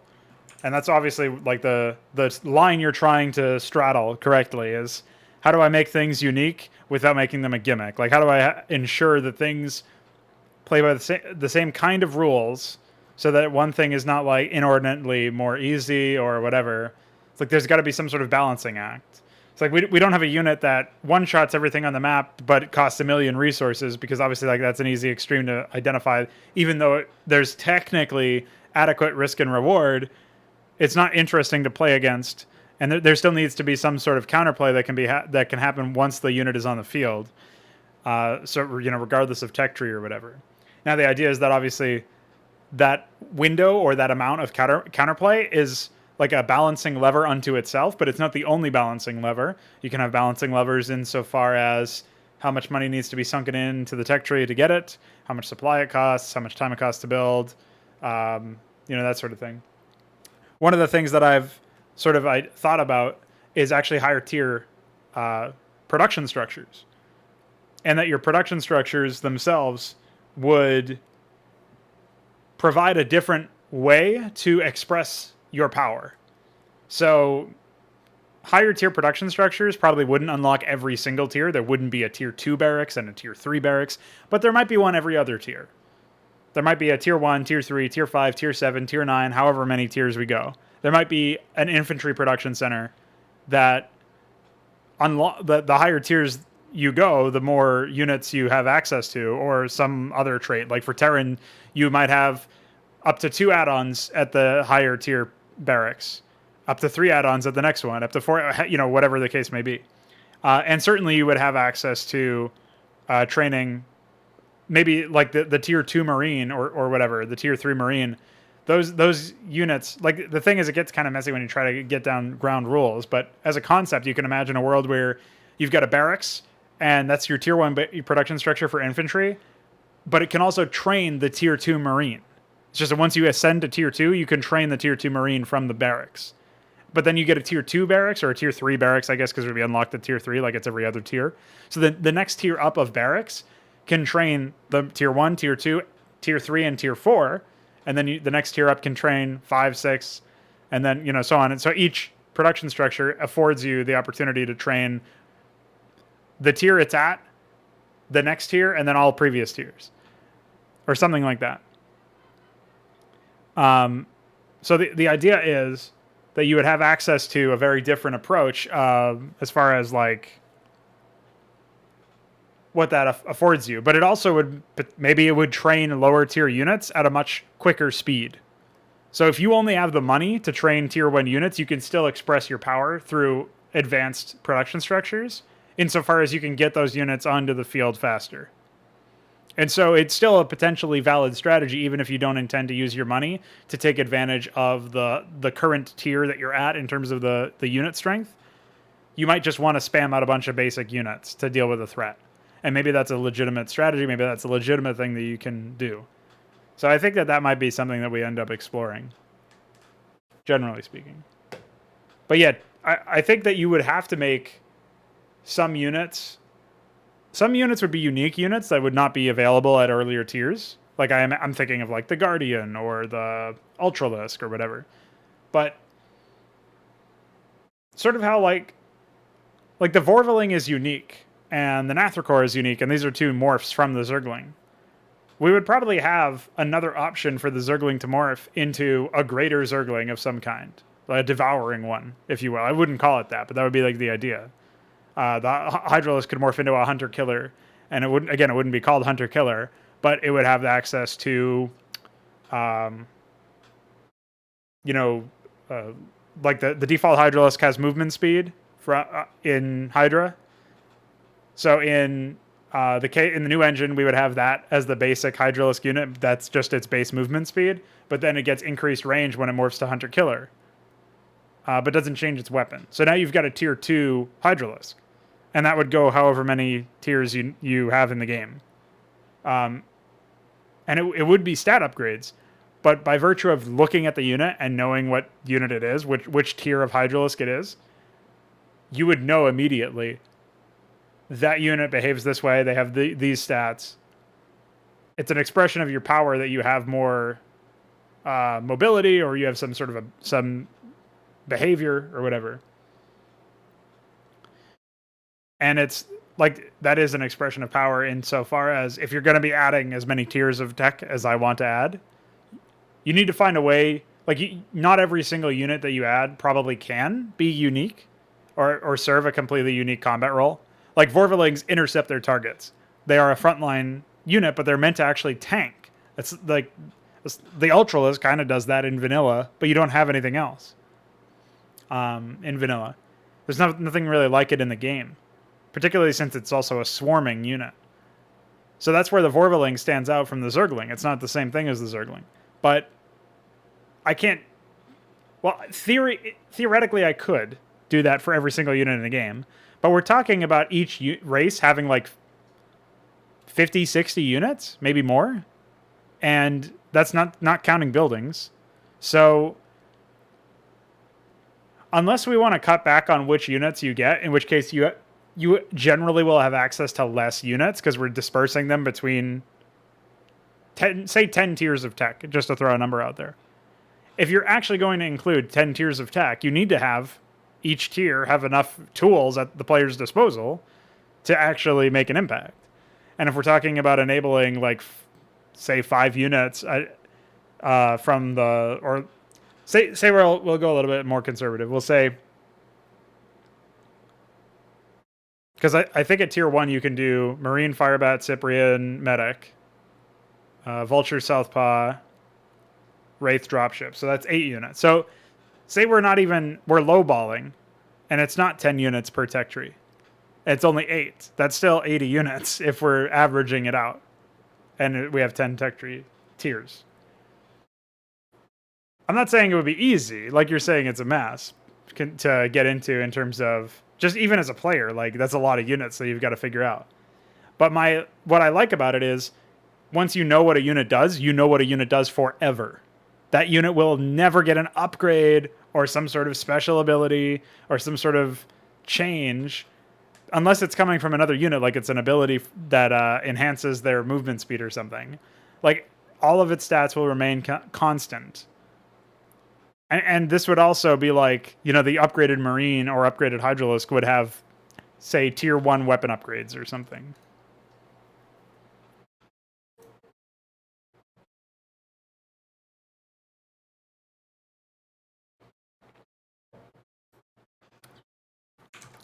Yeah, we just can't afford to remove tiered upgrades right now because the entire game is balanced around their inclusion. But yeah, I mean the idea is there. I wonder if I need to do anything else to these. I don't think so. Got lost in conversation.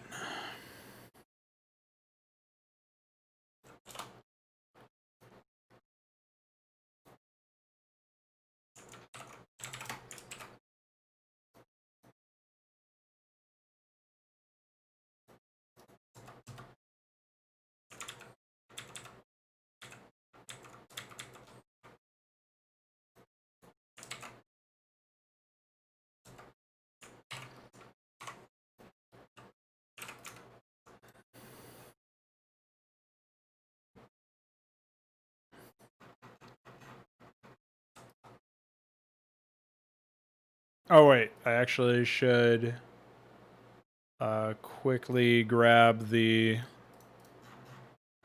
flags for this so that I can re-import them easily.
Hey, look, it happened again.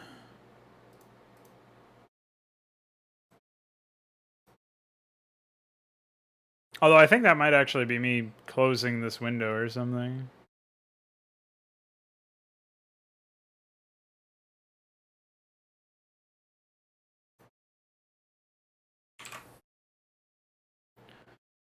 Or some issue with megatile/minitile recycling.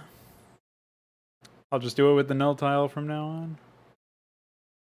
See if I can't fix that up.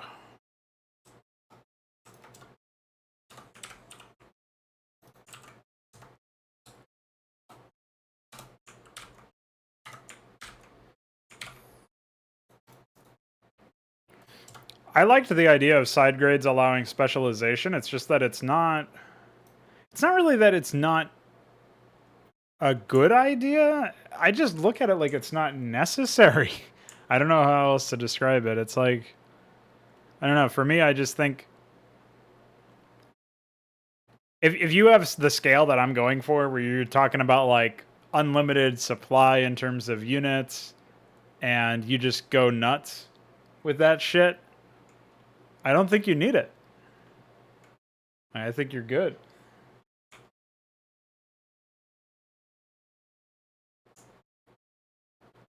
Yeah, it's just in Hydra, you don't have a limit to your supply. I mean, I think the limit is like something astronomical. It's like half of whatever half of 65535 is. So that's 325 whatever. I don't know. But it's in the double digit thousands. So you're 5 digits supply. It's pretty high. Functionally, you'll probably never reach that. That's well,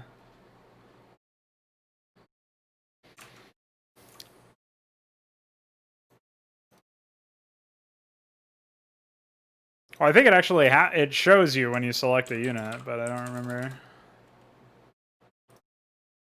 Yeah, 32768. So that's your maximum supply. Like odds are you're not going to get there anytime, you know? I would love to. We've already talked about that in default Brood War, like probably not likely. This map is the 4th mission in the campaign, and it's 256 by 256. The first one, but all the last 3 missions, because there's 7 maps total, are also going to be 256 by 256. I would love to go bigger if I could. Even 256 by 256 kind of feels small for this map.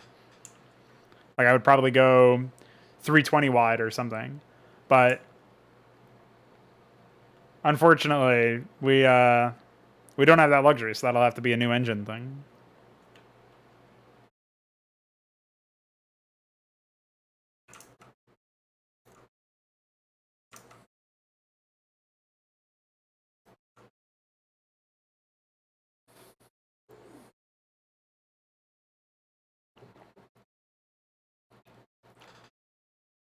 Yeah, well, there was one day where I made a 512 by 512 map and fooled around with it, but I don't think it was actually 512 by 512. The minimap is fucked, and the other thing is that the anywhere location can only be 256 by 256. So if you're trying to do basic detection, like player 1 has at least one Marine at anywhere, it'll only account for the top left corner of the map, the top left quarter, quadrant, whatever you want to call that. So that's like a problem. The game probably can't render the minimap at all. I mean, that's the other thing though, is that like I think I would have to enable minimap zoom with like keyboard shortcuts or something, which probably wouldn't be something that would be feasible in this engine. Like you'd have to be able to basically hit a button and it would have to like see the minimap up here where like imagine for a second you could see this entire map at once in the minimap, and then you'd have to like push a button to zoom in and then again and then again and then at some point reset. Like one button to reset and one button zooms in, because you probably can't actually show useful information of maps of a really like high scale or something. Yeah, I'm not sure. It might just be one of those things where the renderer doesn't care. The tile creator or tile renderer doesn't care about map size, but the game does. So the whatever SEM draft is piggybacking off of as far as Blizzard code goes is fine to use. I'm not sure.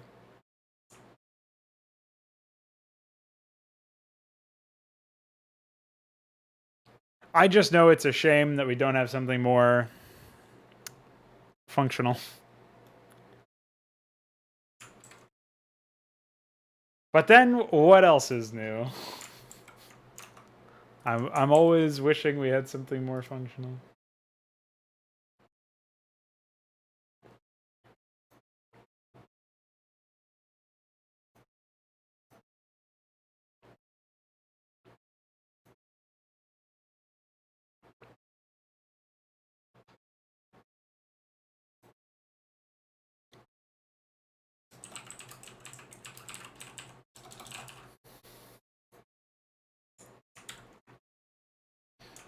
Lately, I've been suffering through Star Wars Battlefront 2, the new one, the shit one. Although I didn't play much of the original, but I gotta tell you, man, one thing that game did remind me about, and it didn't have to come from this game. It's pretty generic in modern sci-fi or whatever. But one thing that that it reminded me of was a sense that like you can really have some big scale shit happen, and it can feel pretty epic.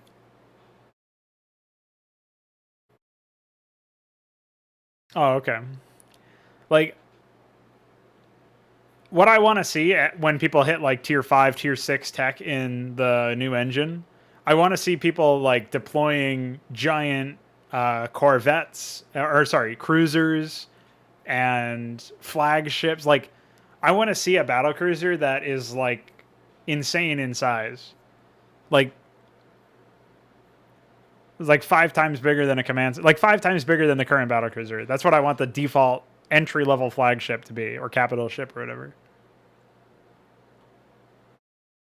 Like I want to see actual scale to those engagements. And I want it to move like a slow piece of shit. I mean, like I think the Centaur is a good example of like a unit that this to me, this unit right here, maybe at a slightly higher movement speed, I would like to see this unit be like the smallest ship in some of the later game engagements. Like this is a destroyer class ship, right? So like that's what I imagine. I imagine a situation where we've got these units, and these are the destroyers, so they're like the ones that run up ahead of the battle cruisers, and the battle cruisers are like 69 times the size. You know? That's what I actually want. But obviously There's time for that. Yeah, we can't even have an image file, an individual images frame. Like we can't even have that be bigger than 256 by 256 currently. So pretty unfortunate.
Yeah, that's definitely like we'll have to have some sort of occlusion thing where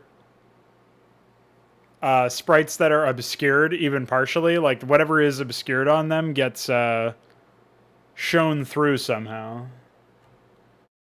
I think Tiberian Sun had this in a few cases, but I don't remember much about that game.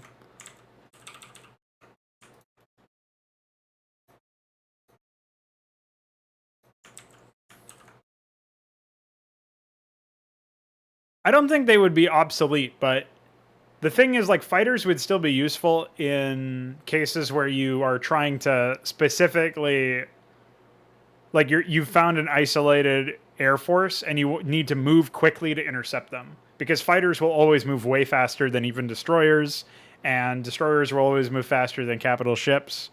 And that's pretty much the idea. Like, the other thing, though, is things like arbiters become way more potent when they're recalling capital ships or end stage like ground tech or whatever.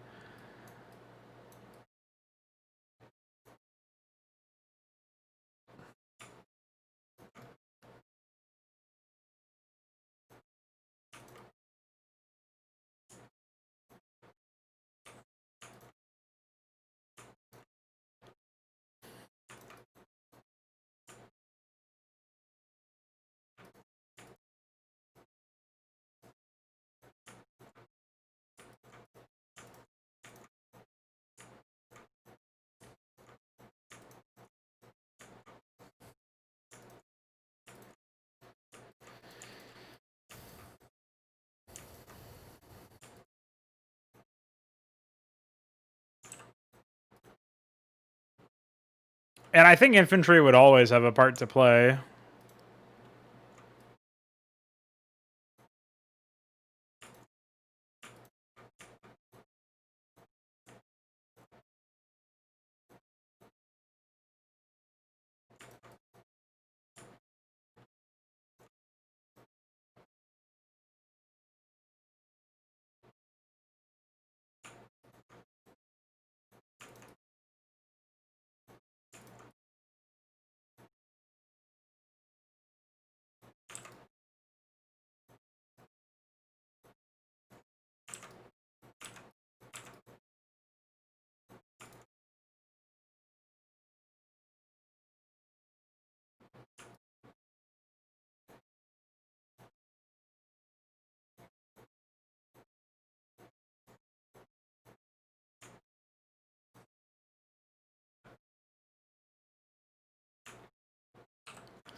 One thing that's going to be super cool about this map is just how much custom shit we're packing into it in terms of the tile set stuff. I think people are going to really appreciate that.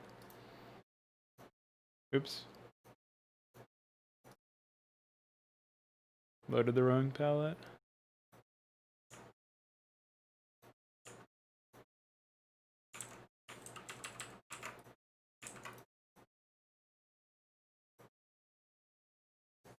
Yeah. Well, in the new engine, we won't have to worry about limiting the sizes or whatever. We would probably find some ergonomic way to set ourselves up for success there. I'm not personally that worried about it anyway. Yeah, currently we do, but that wouldn't be a problem. Like, that wouldn't be an issue if we had way more command card buttons, right? Even if we had I think it was the 6 that I came up with after some work on the extended UIs. Like, I did one for Terran, and I already have one in the work that's partially done for Protoss. I mean, for Zerg. So, like, when I was doing those, I think it was that we added 6, or something like that.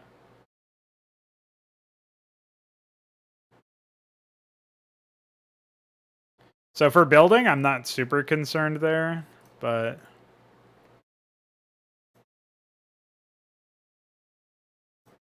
I recognize that it's a potential pitfall that we could run into.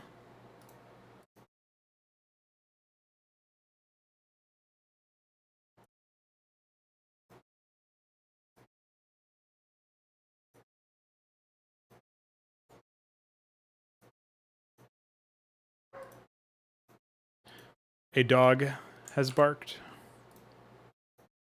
It may be over.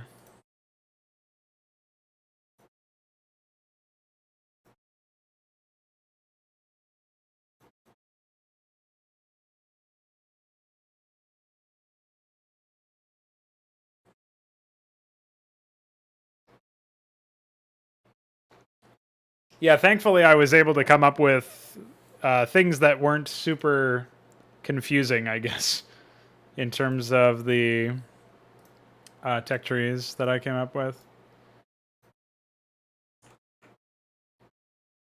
But I don't know if that's something that will like last, because obviously I want to add a lot more stuff. So I don't know if we would be able to fit everything that I would want to add onto a platter like that. But maybe, you know.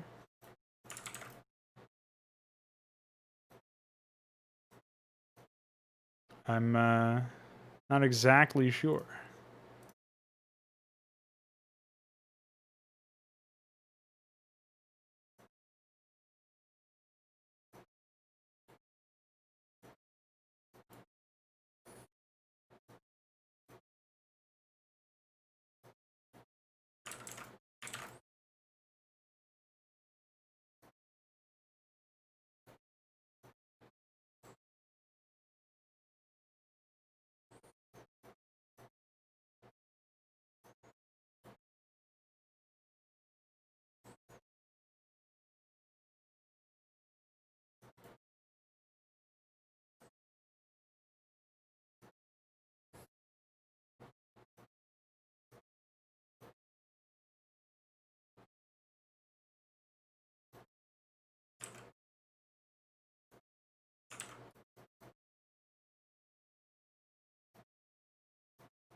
No, for sure. One of the things that I would need to do is, well, one of the things that would alleviate a lot of frustration with the new hotkeys is allowing people to set their own hotkeys. That much I am 100% on board with the idea of. Like, there's no good reason why we don't have that technology yet. We just don't have it yet.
So yeah, with any luck, we'll have a much more robust setup about the hockey stuff.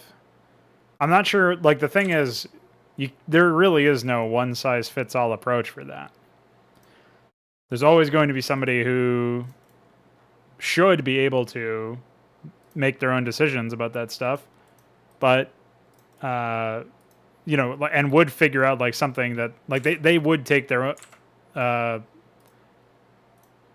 whatever it is, like, they would take the time to do it if they could. It's just that they can't right now, which is pretty annoying, obviously. So.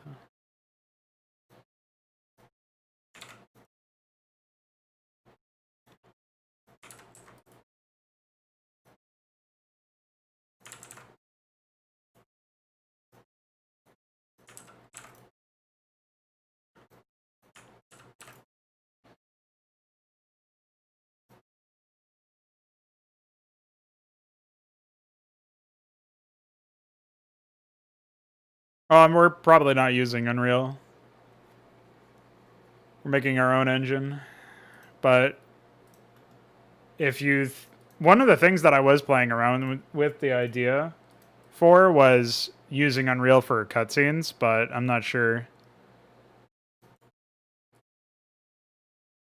Yeah, the reason why we're like, there is no actual suite for RTS gameplay or netcode. Like, there's nothing preset that we can just roll into with Unreal. So it doesn't really make any sense to, like, tether ourselves to somebody else's work. Like, we're not getting the advantage of having a head start in that respect. So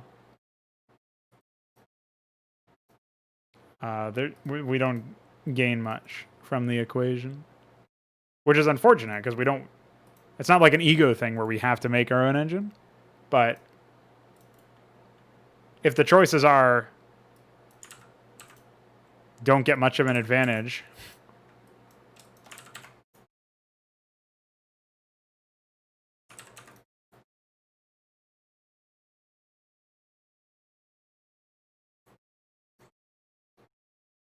Oh shit.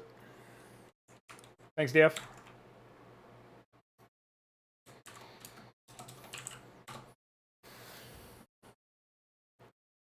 But if the choice is to write our own engine and be responsible for all of our own code, like, we're a lot more keen on that idea than, like, again, tethering ourselves to some other work and hoping that it works out as intended.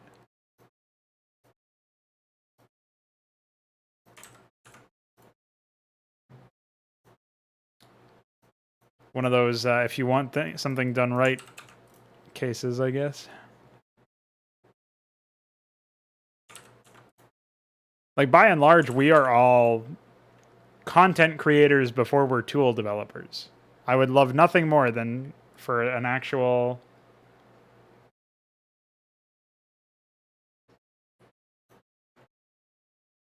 functional setup for that, so that I could just make content. But none exist as far as I know. So can't believe there's no fill option.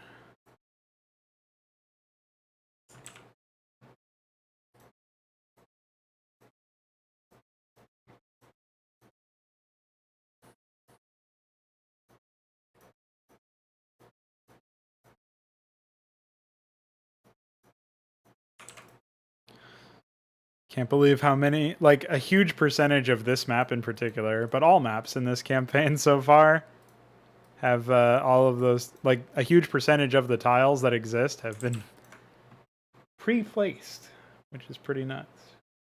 Can't believe it. Except I can fully believe it.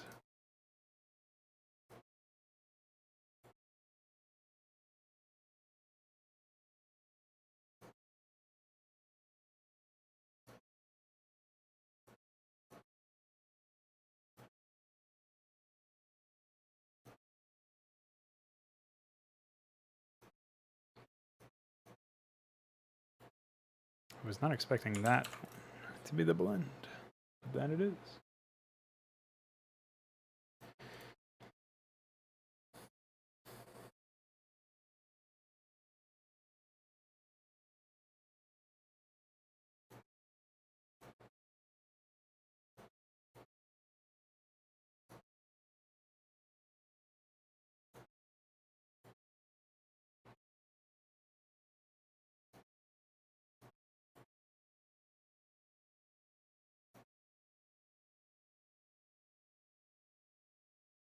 Yeah, I mean, any help we can get is great. I'm just saying we're at this juncture, we're mostly on the bandwagon of making our own engine. So I don't know if that's still something that you would be interested in. We're going to be making it in C++, it seems. But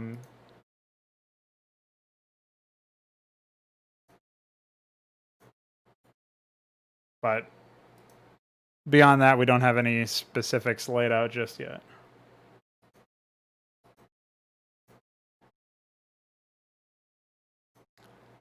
But it'll be starting before the end of the year. Yeah, it's probably more like we will be looking for developers of content, custom content, to give us feedback on the tool sets at various stages of their development. Because, like, since we are developers, we are more likely to produce something that will be of actual value to the any developing, like, developer community or whatever. But we also could have our own blind spots there where we would implement something that would be useful to us but may not be useful or as useful as it could be to others because of some, you can imagine that there could be a series of events that would result in something like that. So we just want to make sure that we're covering our bases there. And in that sense, we'll definitely have a couple powwows with people who are interested in making RTS content, and we will try to make sure that we've done what we can for that particular crowd.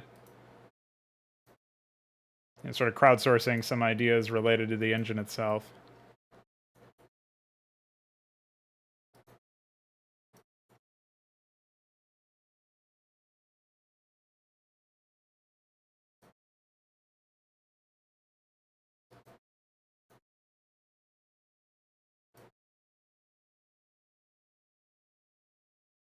And feature implementations and stuff.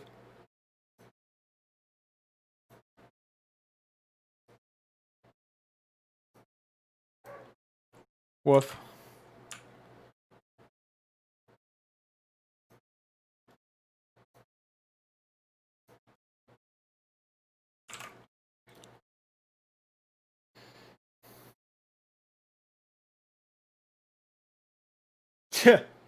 Well.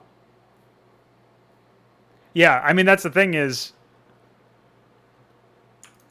what I want is for the tools and the engine itself is a tool, right? I want all that. I want the environment that you're working within to actually be, I'm not sure what word to use other than joyous or joyful. Like, I actually want the experience of making the content to be rewarding and sensible and all the things that it currently isn't, no matter which engine you're in. And like I've experienced small pockets of this in the past, working in Brood War, where I've looked at stuff like a giant tool improvement that like Veek updated the modding tools a few times, a few times, and every single time he does that, and I use that feature, I'm like, holy shit, this is sort of what it feels like to have a very positive experience actually working with stuff. This is what it feels like when the tools themselves actually improve. And the tools are doing the job that they were always supposed to do, or even if it's like not all the way there yet, but it's closer than it was before. What he walked in and he improved it at the very least. Like that's what I'm after, really. That's what I'm trying to maximize. And that's like a mission statement or whatever. That's a main goal that I have with the stuff related to the engine. Because I know a lot of people have a lot of ideas for how things to do, but as much as like the whole, adversity builds character, it's like the kind of adversity where you're just, it's like toxic to the actual development process. Like I've had to just stop myself from thinking of so many actual concepts for units or whatever, mechanics, missions. I've had to stop myself from even pursuing ideas on a conceptual basis because it's time that I would be better off spending the time working on an idea or a concept that could actually be technically implemented within the limitations that I have. And then there's stuff like this, which is menial work, and we could actually implement this despite the limited engine if we had the source access to SEM draft, but we don't, and we never will, it seems. So like this is another case where the tool is actually the source of the frustration rather than the engine specifically. Like technically the engine plays a part, but it's not that big of a deal compared to could be fixed without having source access to Starcraft.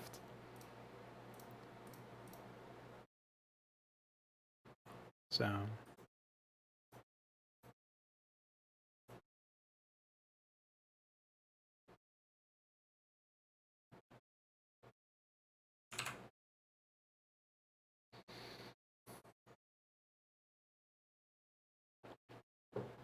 yeah, that's true for Brood War. It's true for Starcraft 2 as well, although probably not to the same. It's for different reasons. Like Starcraft 2 is more powerful, but has a lot of shortcomings associated with it that are very much unique to it as a platform. Or maybe not unique in some cases. Like being updated all the time is not really a unique problem because that happens to Remastered and now Reforged. I'm assuming. Maybe actually there are no updates to Reforged. I don't know. But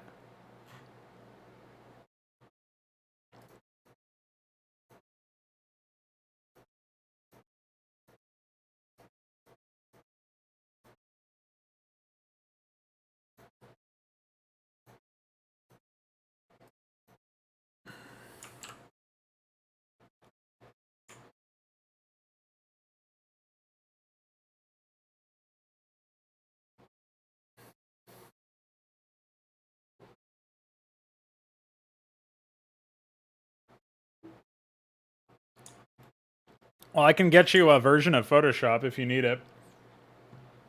But rendering models into graphics, well, at least for Brood War, it requires a specific pipeline that I have never explored myself. Oh, okay, so you're probably good then. But I've never attempted 3D modeling or anything either. That's more on my end, though. Although the process of actually getting it into the game is asinine. It's still something that I think I could do if I gave a fuck.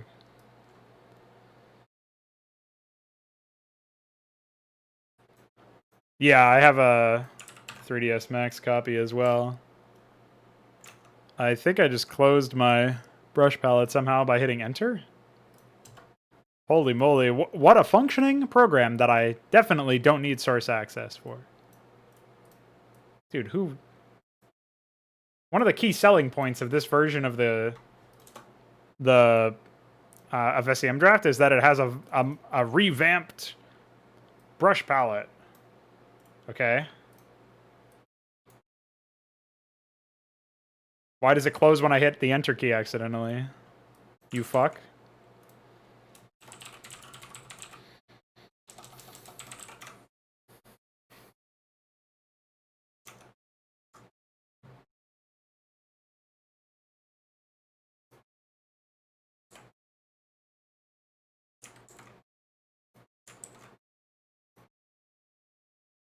Alright, this is not doing it for me. Too lame.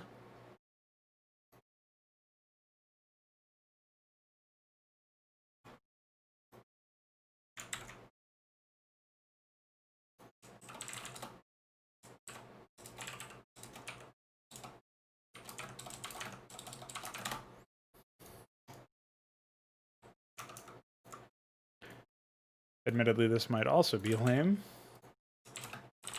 But it's my lame.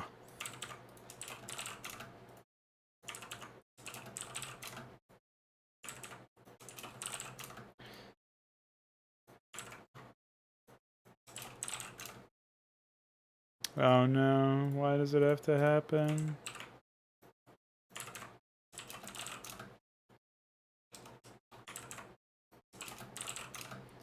Accidentally switched layers or something, so it saved it in copy, cut, paste instead of terrain. Oops. Still can't believe I can't rename images. Or change the order that they're in. Like, why?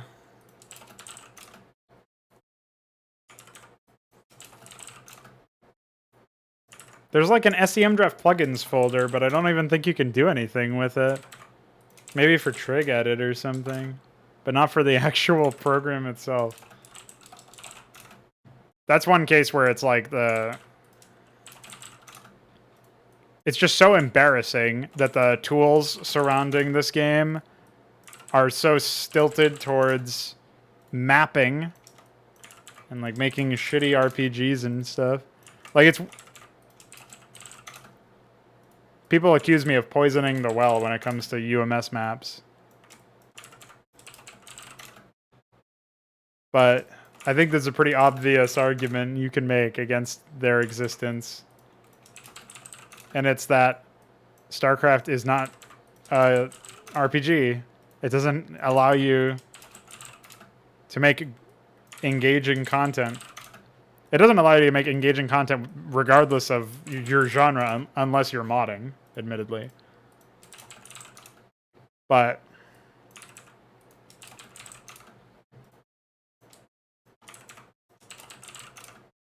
on its face, it's a competent RTS. So why people feel the need to make shitty RPGs that aren't even RPGs, though that is a useless genre definition now, because anything with progression systems is considered an RPG now, like Doom. So the label doesn't really mean anything, but anyway, I'm just basically what I'm getting at here is that there's way more support for that kind of project, that kind of content than there are for actual mods. And I think that's stupid.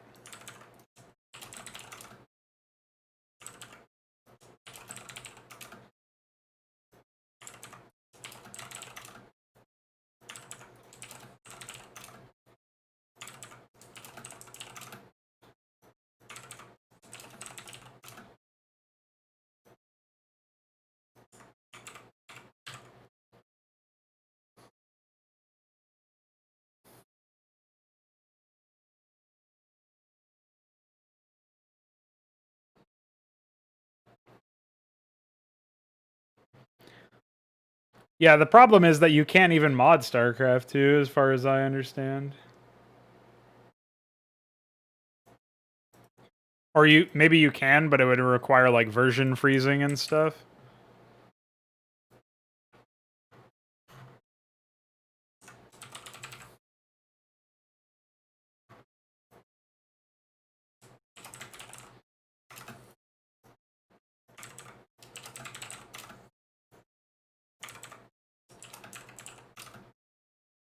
In any case, a big ol' not worth on that one.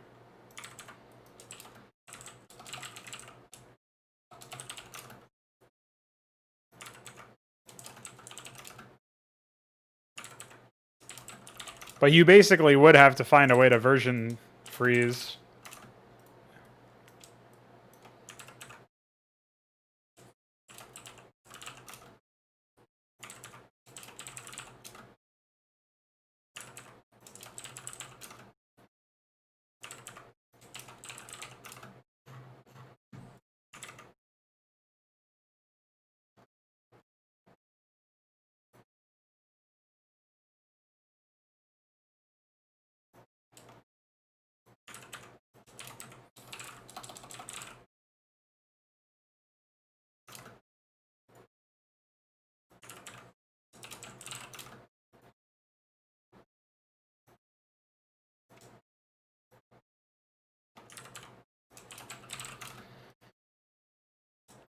These got garbled by the palette pretty good.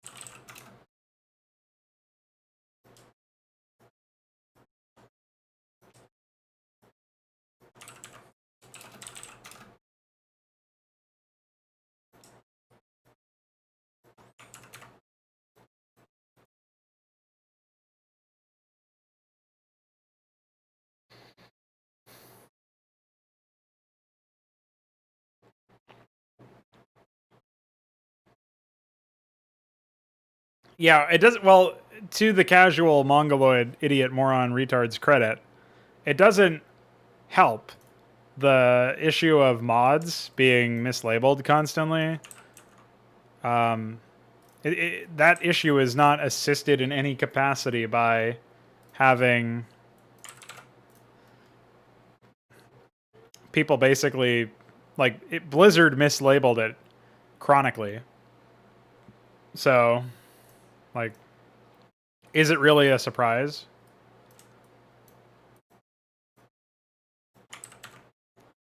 It's not really that much of a surprise to me, anyway.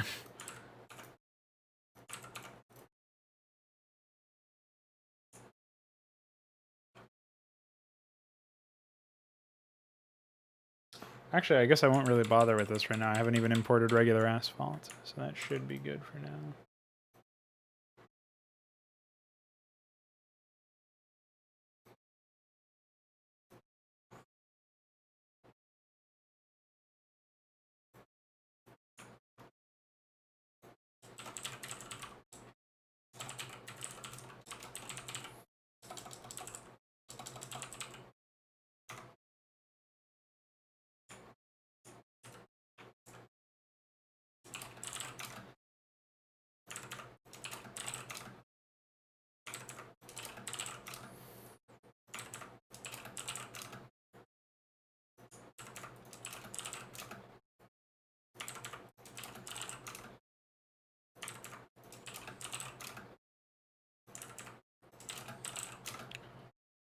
I'll tell you what, though, you would never have to worry about this kind of shit if I had a source code for the editor. I would just...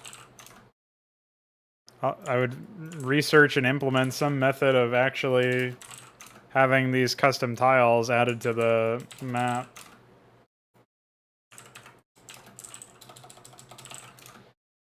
You know what the other problem is, though? Like, I was talking earlier how I'm going to be... Like, we're all making content here. All the development team of this engine, all 3 men that we have so far. I guess we have 4.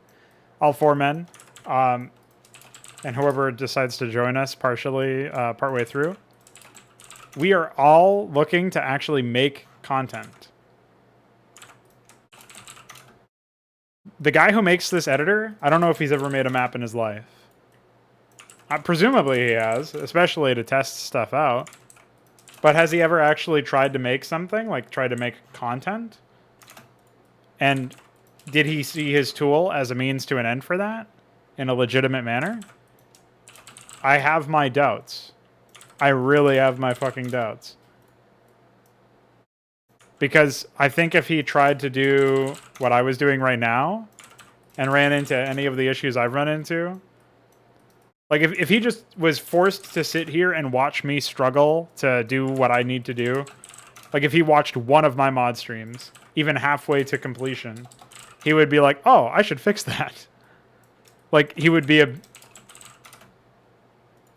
he would bear witness to that kind of thing. And he would presumably be wiser for it. But I don't think the guy has ever tried to make a map. You know? Yeah.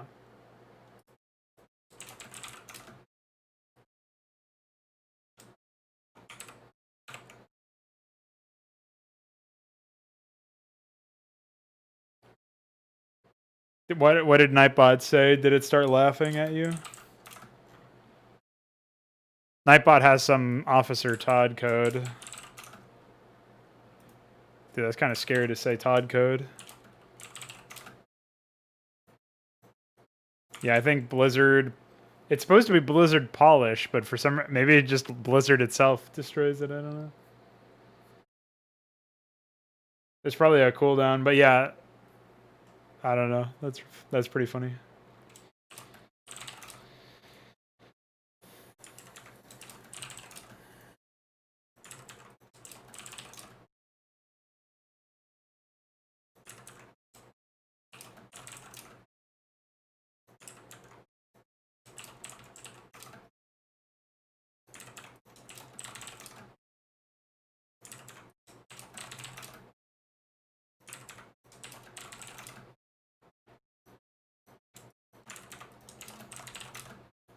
Thank goodness I'm almost done with this.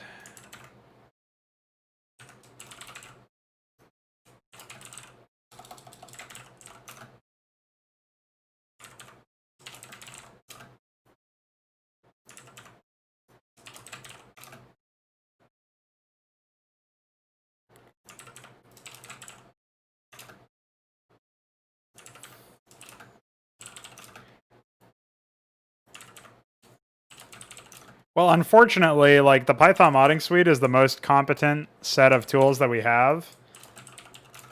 And like the rest of this litany of poor decisions that plagues the Starcraft modding scene, and particularly hampers its tools, the reason why Python was chosen for the language is because the author of the suite wanted to mod using a fucking Mac.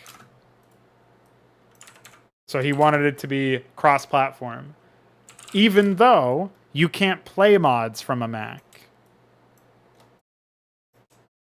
So fuck me if I know why the guy decided he was going to make a series of modding tools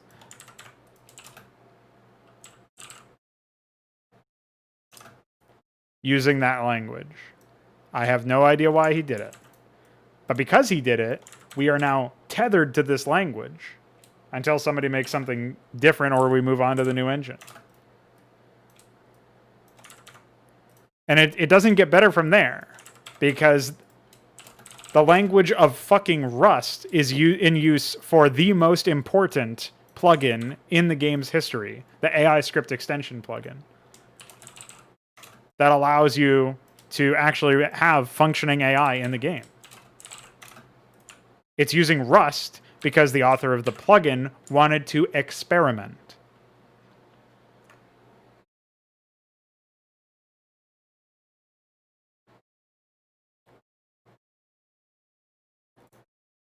And that was actually by a guy who had no interest in making any content either, so... What can you do, man? It's all a disaster.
Your PyGRP is even funnier than that, dude. You don't even know the start of it. It runs fine for us. The problem is, if you actually try to use it to compile any sort of graphic, it just generates a bunch of random artifact pixels that break the image. So, bye.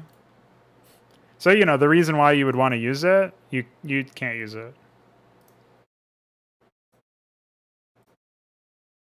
Yeah. It's pretty cool.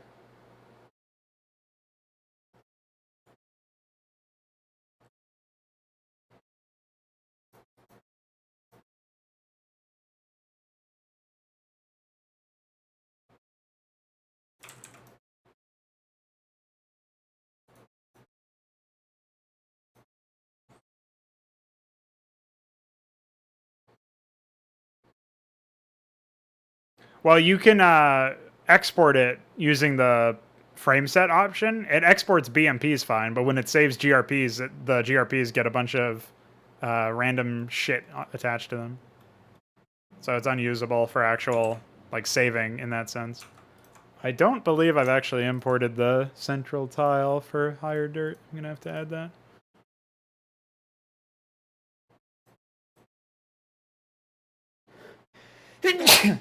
So you can use it if you're just trying to organize your files. It's pretty useful there, but you can't actually add anything to Starcraft. So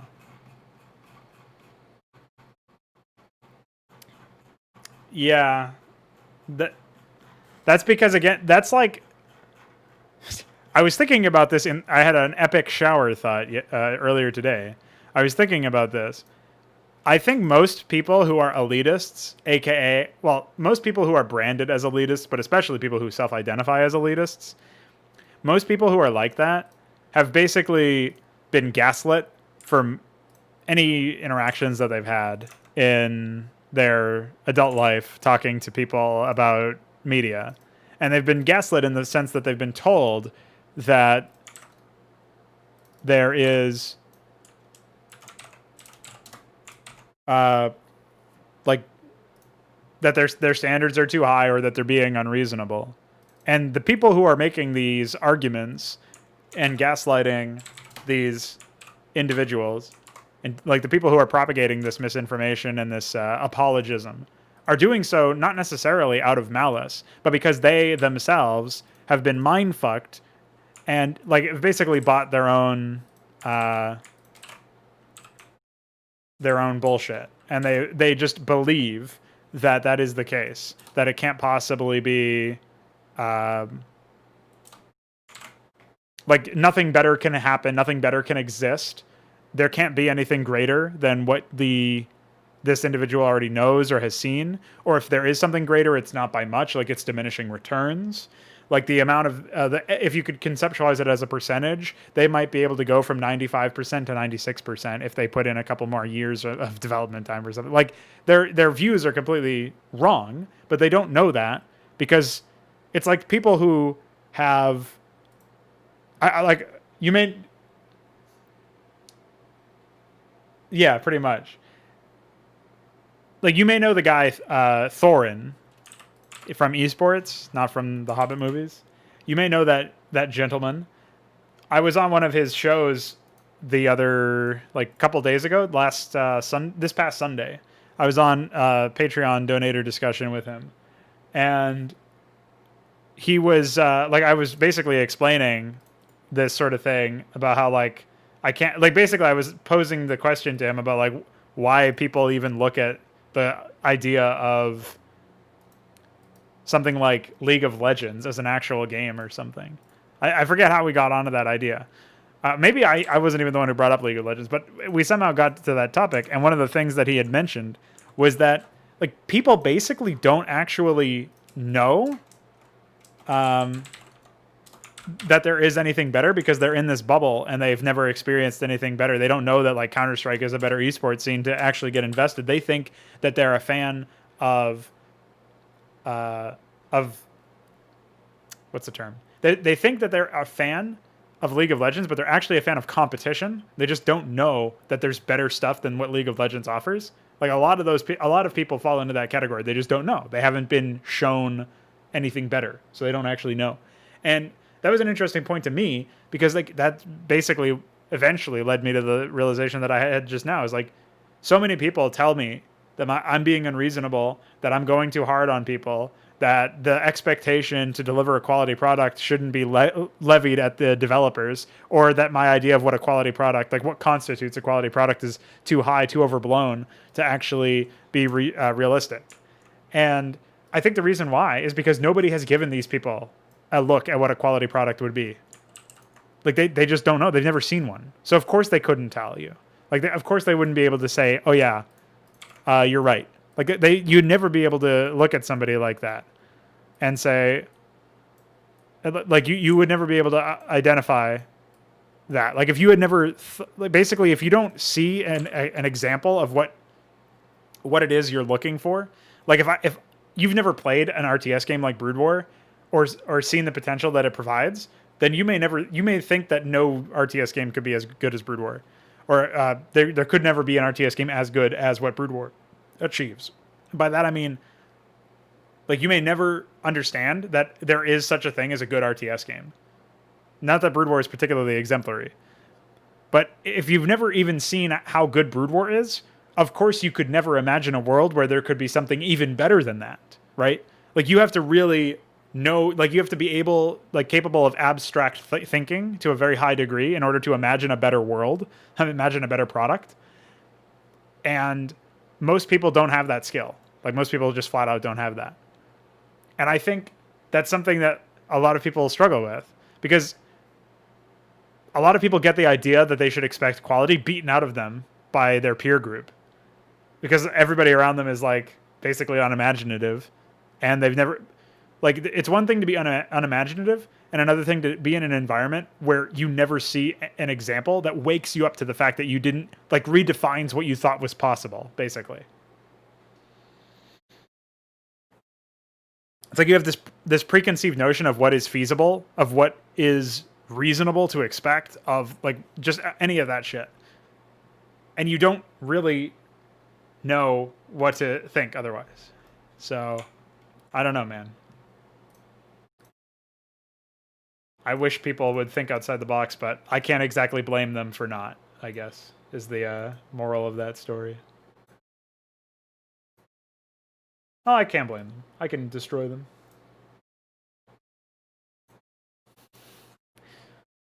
Destroy them all. Hey, we can toss a ramp over here, dude. Now that's epic. Okay, so since I've put that there,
maybe one day a man will arrive, quality video game in hand, and bestow upon us the gift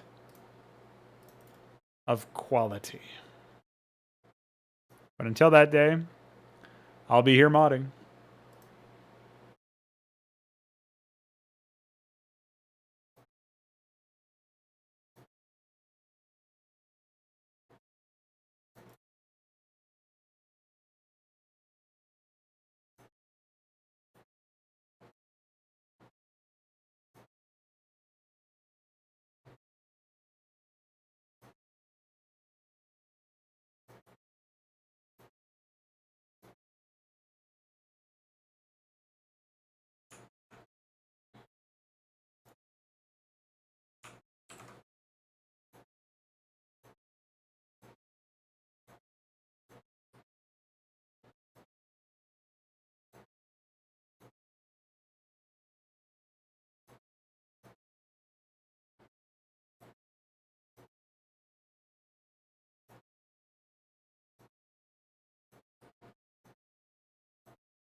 All right, after I'm done with this little dirt area, I'm gonna add DF's latest contribution to the jungle tile set, commit what I've got, and then probably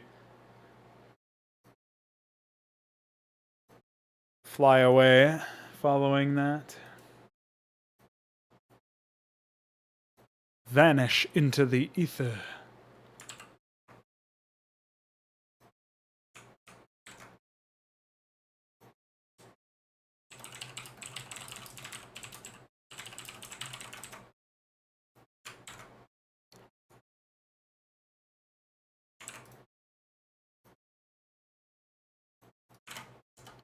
So there should be in the same... wow, that's pretty good. That really is... DF was right. That really is lard alcoholism. Wonder how that happened.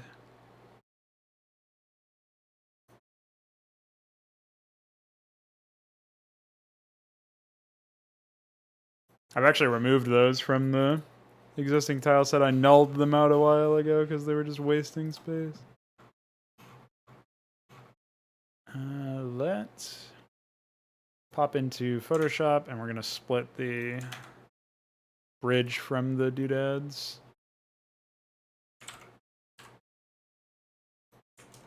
Since they're in different spots of the tile set.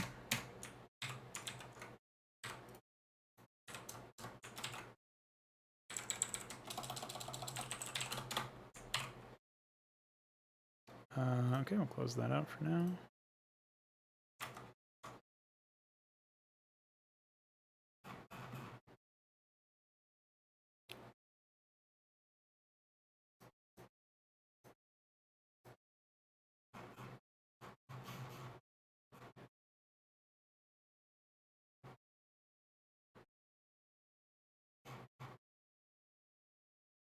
Wait.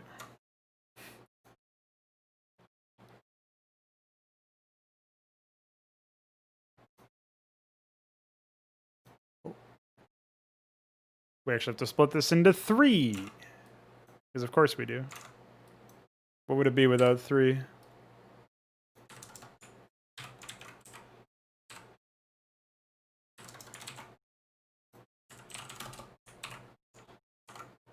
Okay.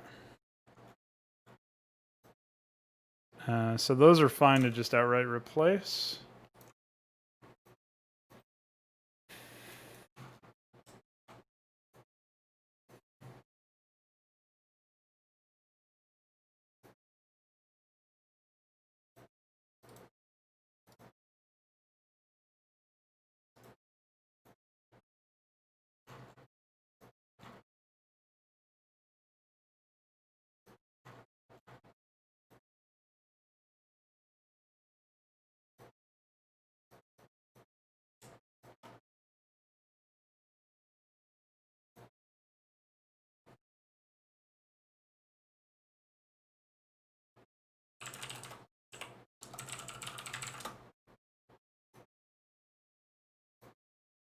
You. Actually.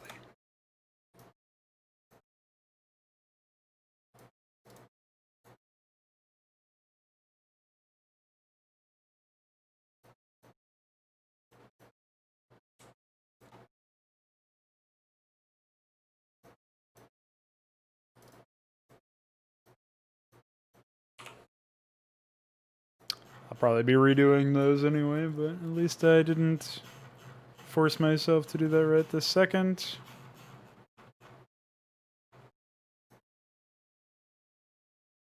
Oh no.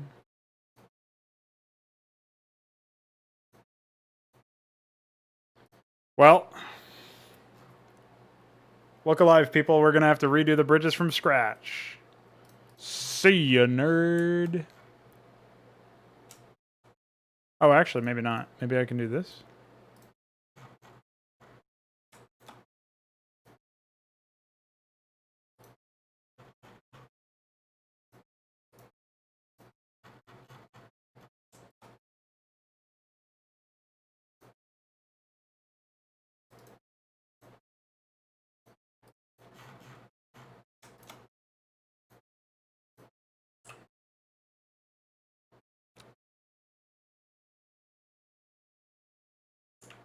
We did it, boys.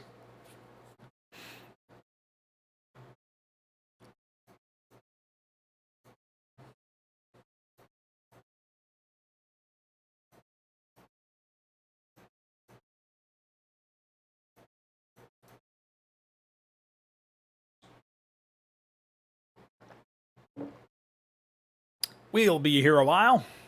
Just a moment.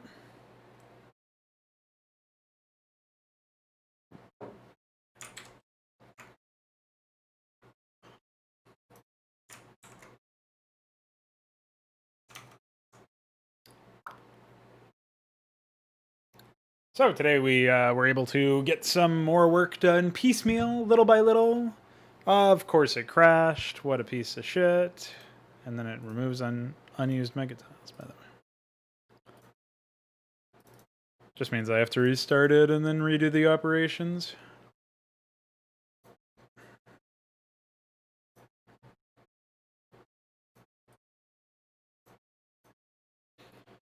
But yeah, managed to get some more work done on the 4th map of Deliverance. Very nice. Managed to get some pretty good progress done on the tile sets as well. Did a little bit of miscellaneous graphics work. Got some stuff from DF, very helpful man. Stuff from Veek as well that I haven't even checked out yet, I don't think. I don't appear to even have his file.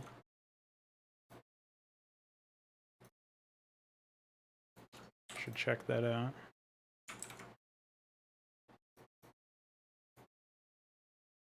Go ahead and save that.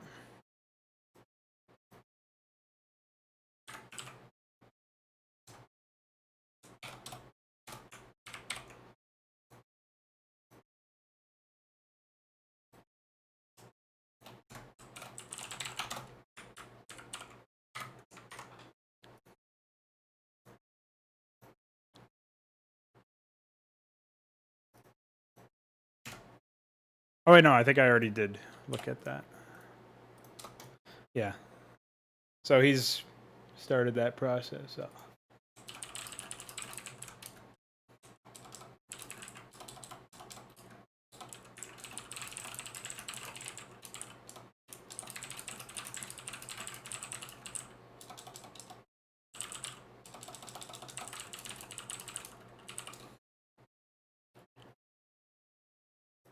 All right. Pretty good stuff. Thanks for the chat, Loler. Always appreciate finding time to talk shit with you. Talk shop. Obviously, I streamed way later than I usually do, so this will probably be fewer and farther in between than we would like, but maybe I'll catch you next time. We'll see. Depends on what happens. But yeah. See you later.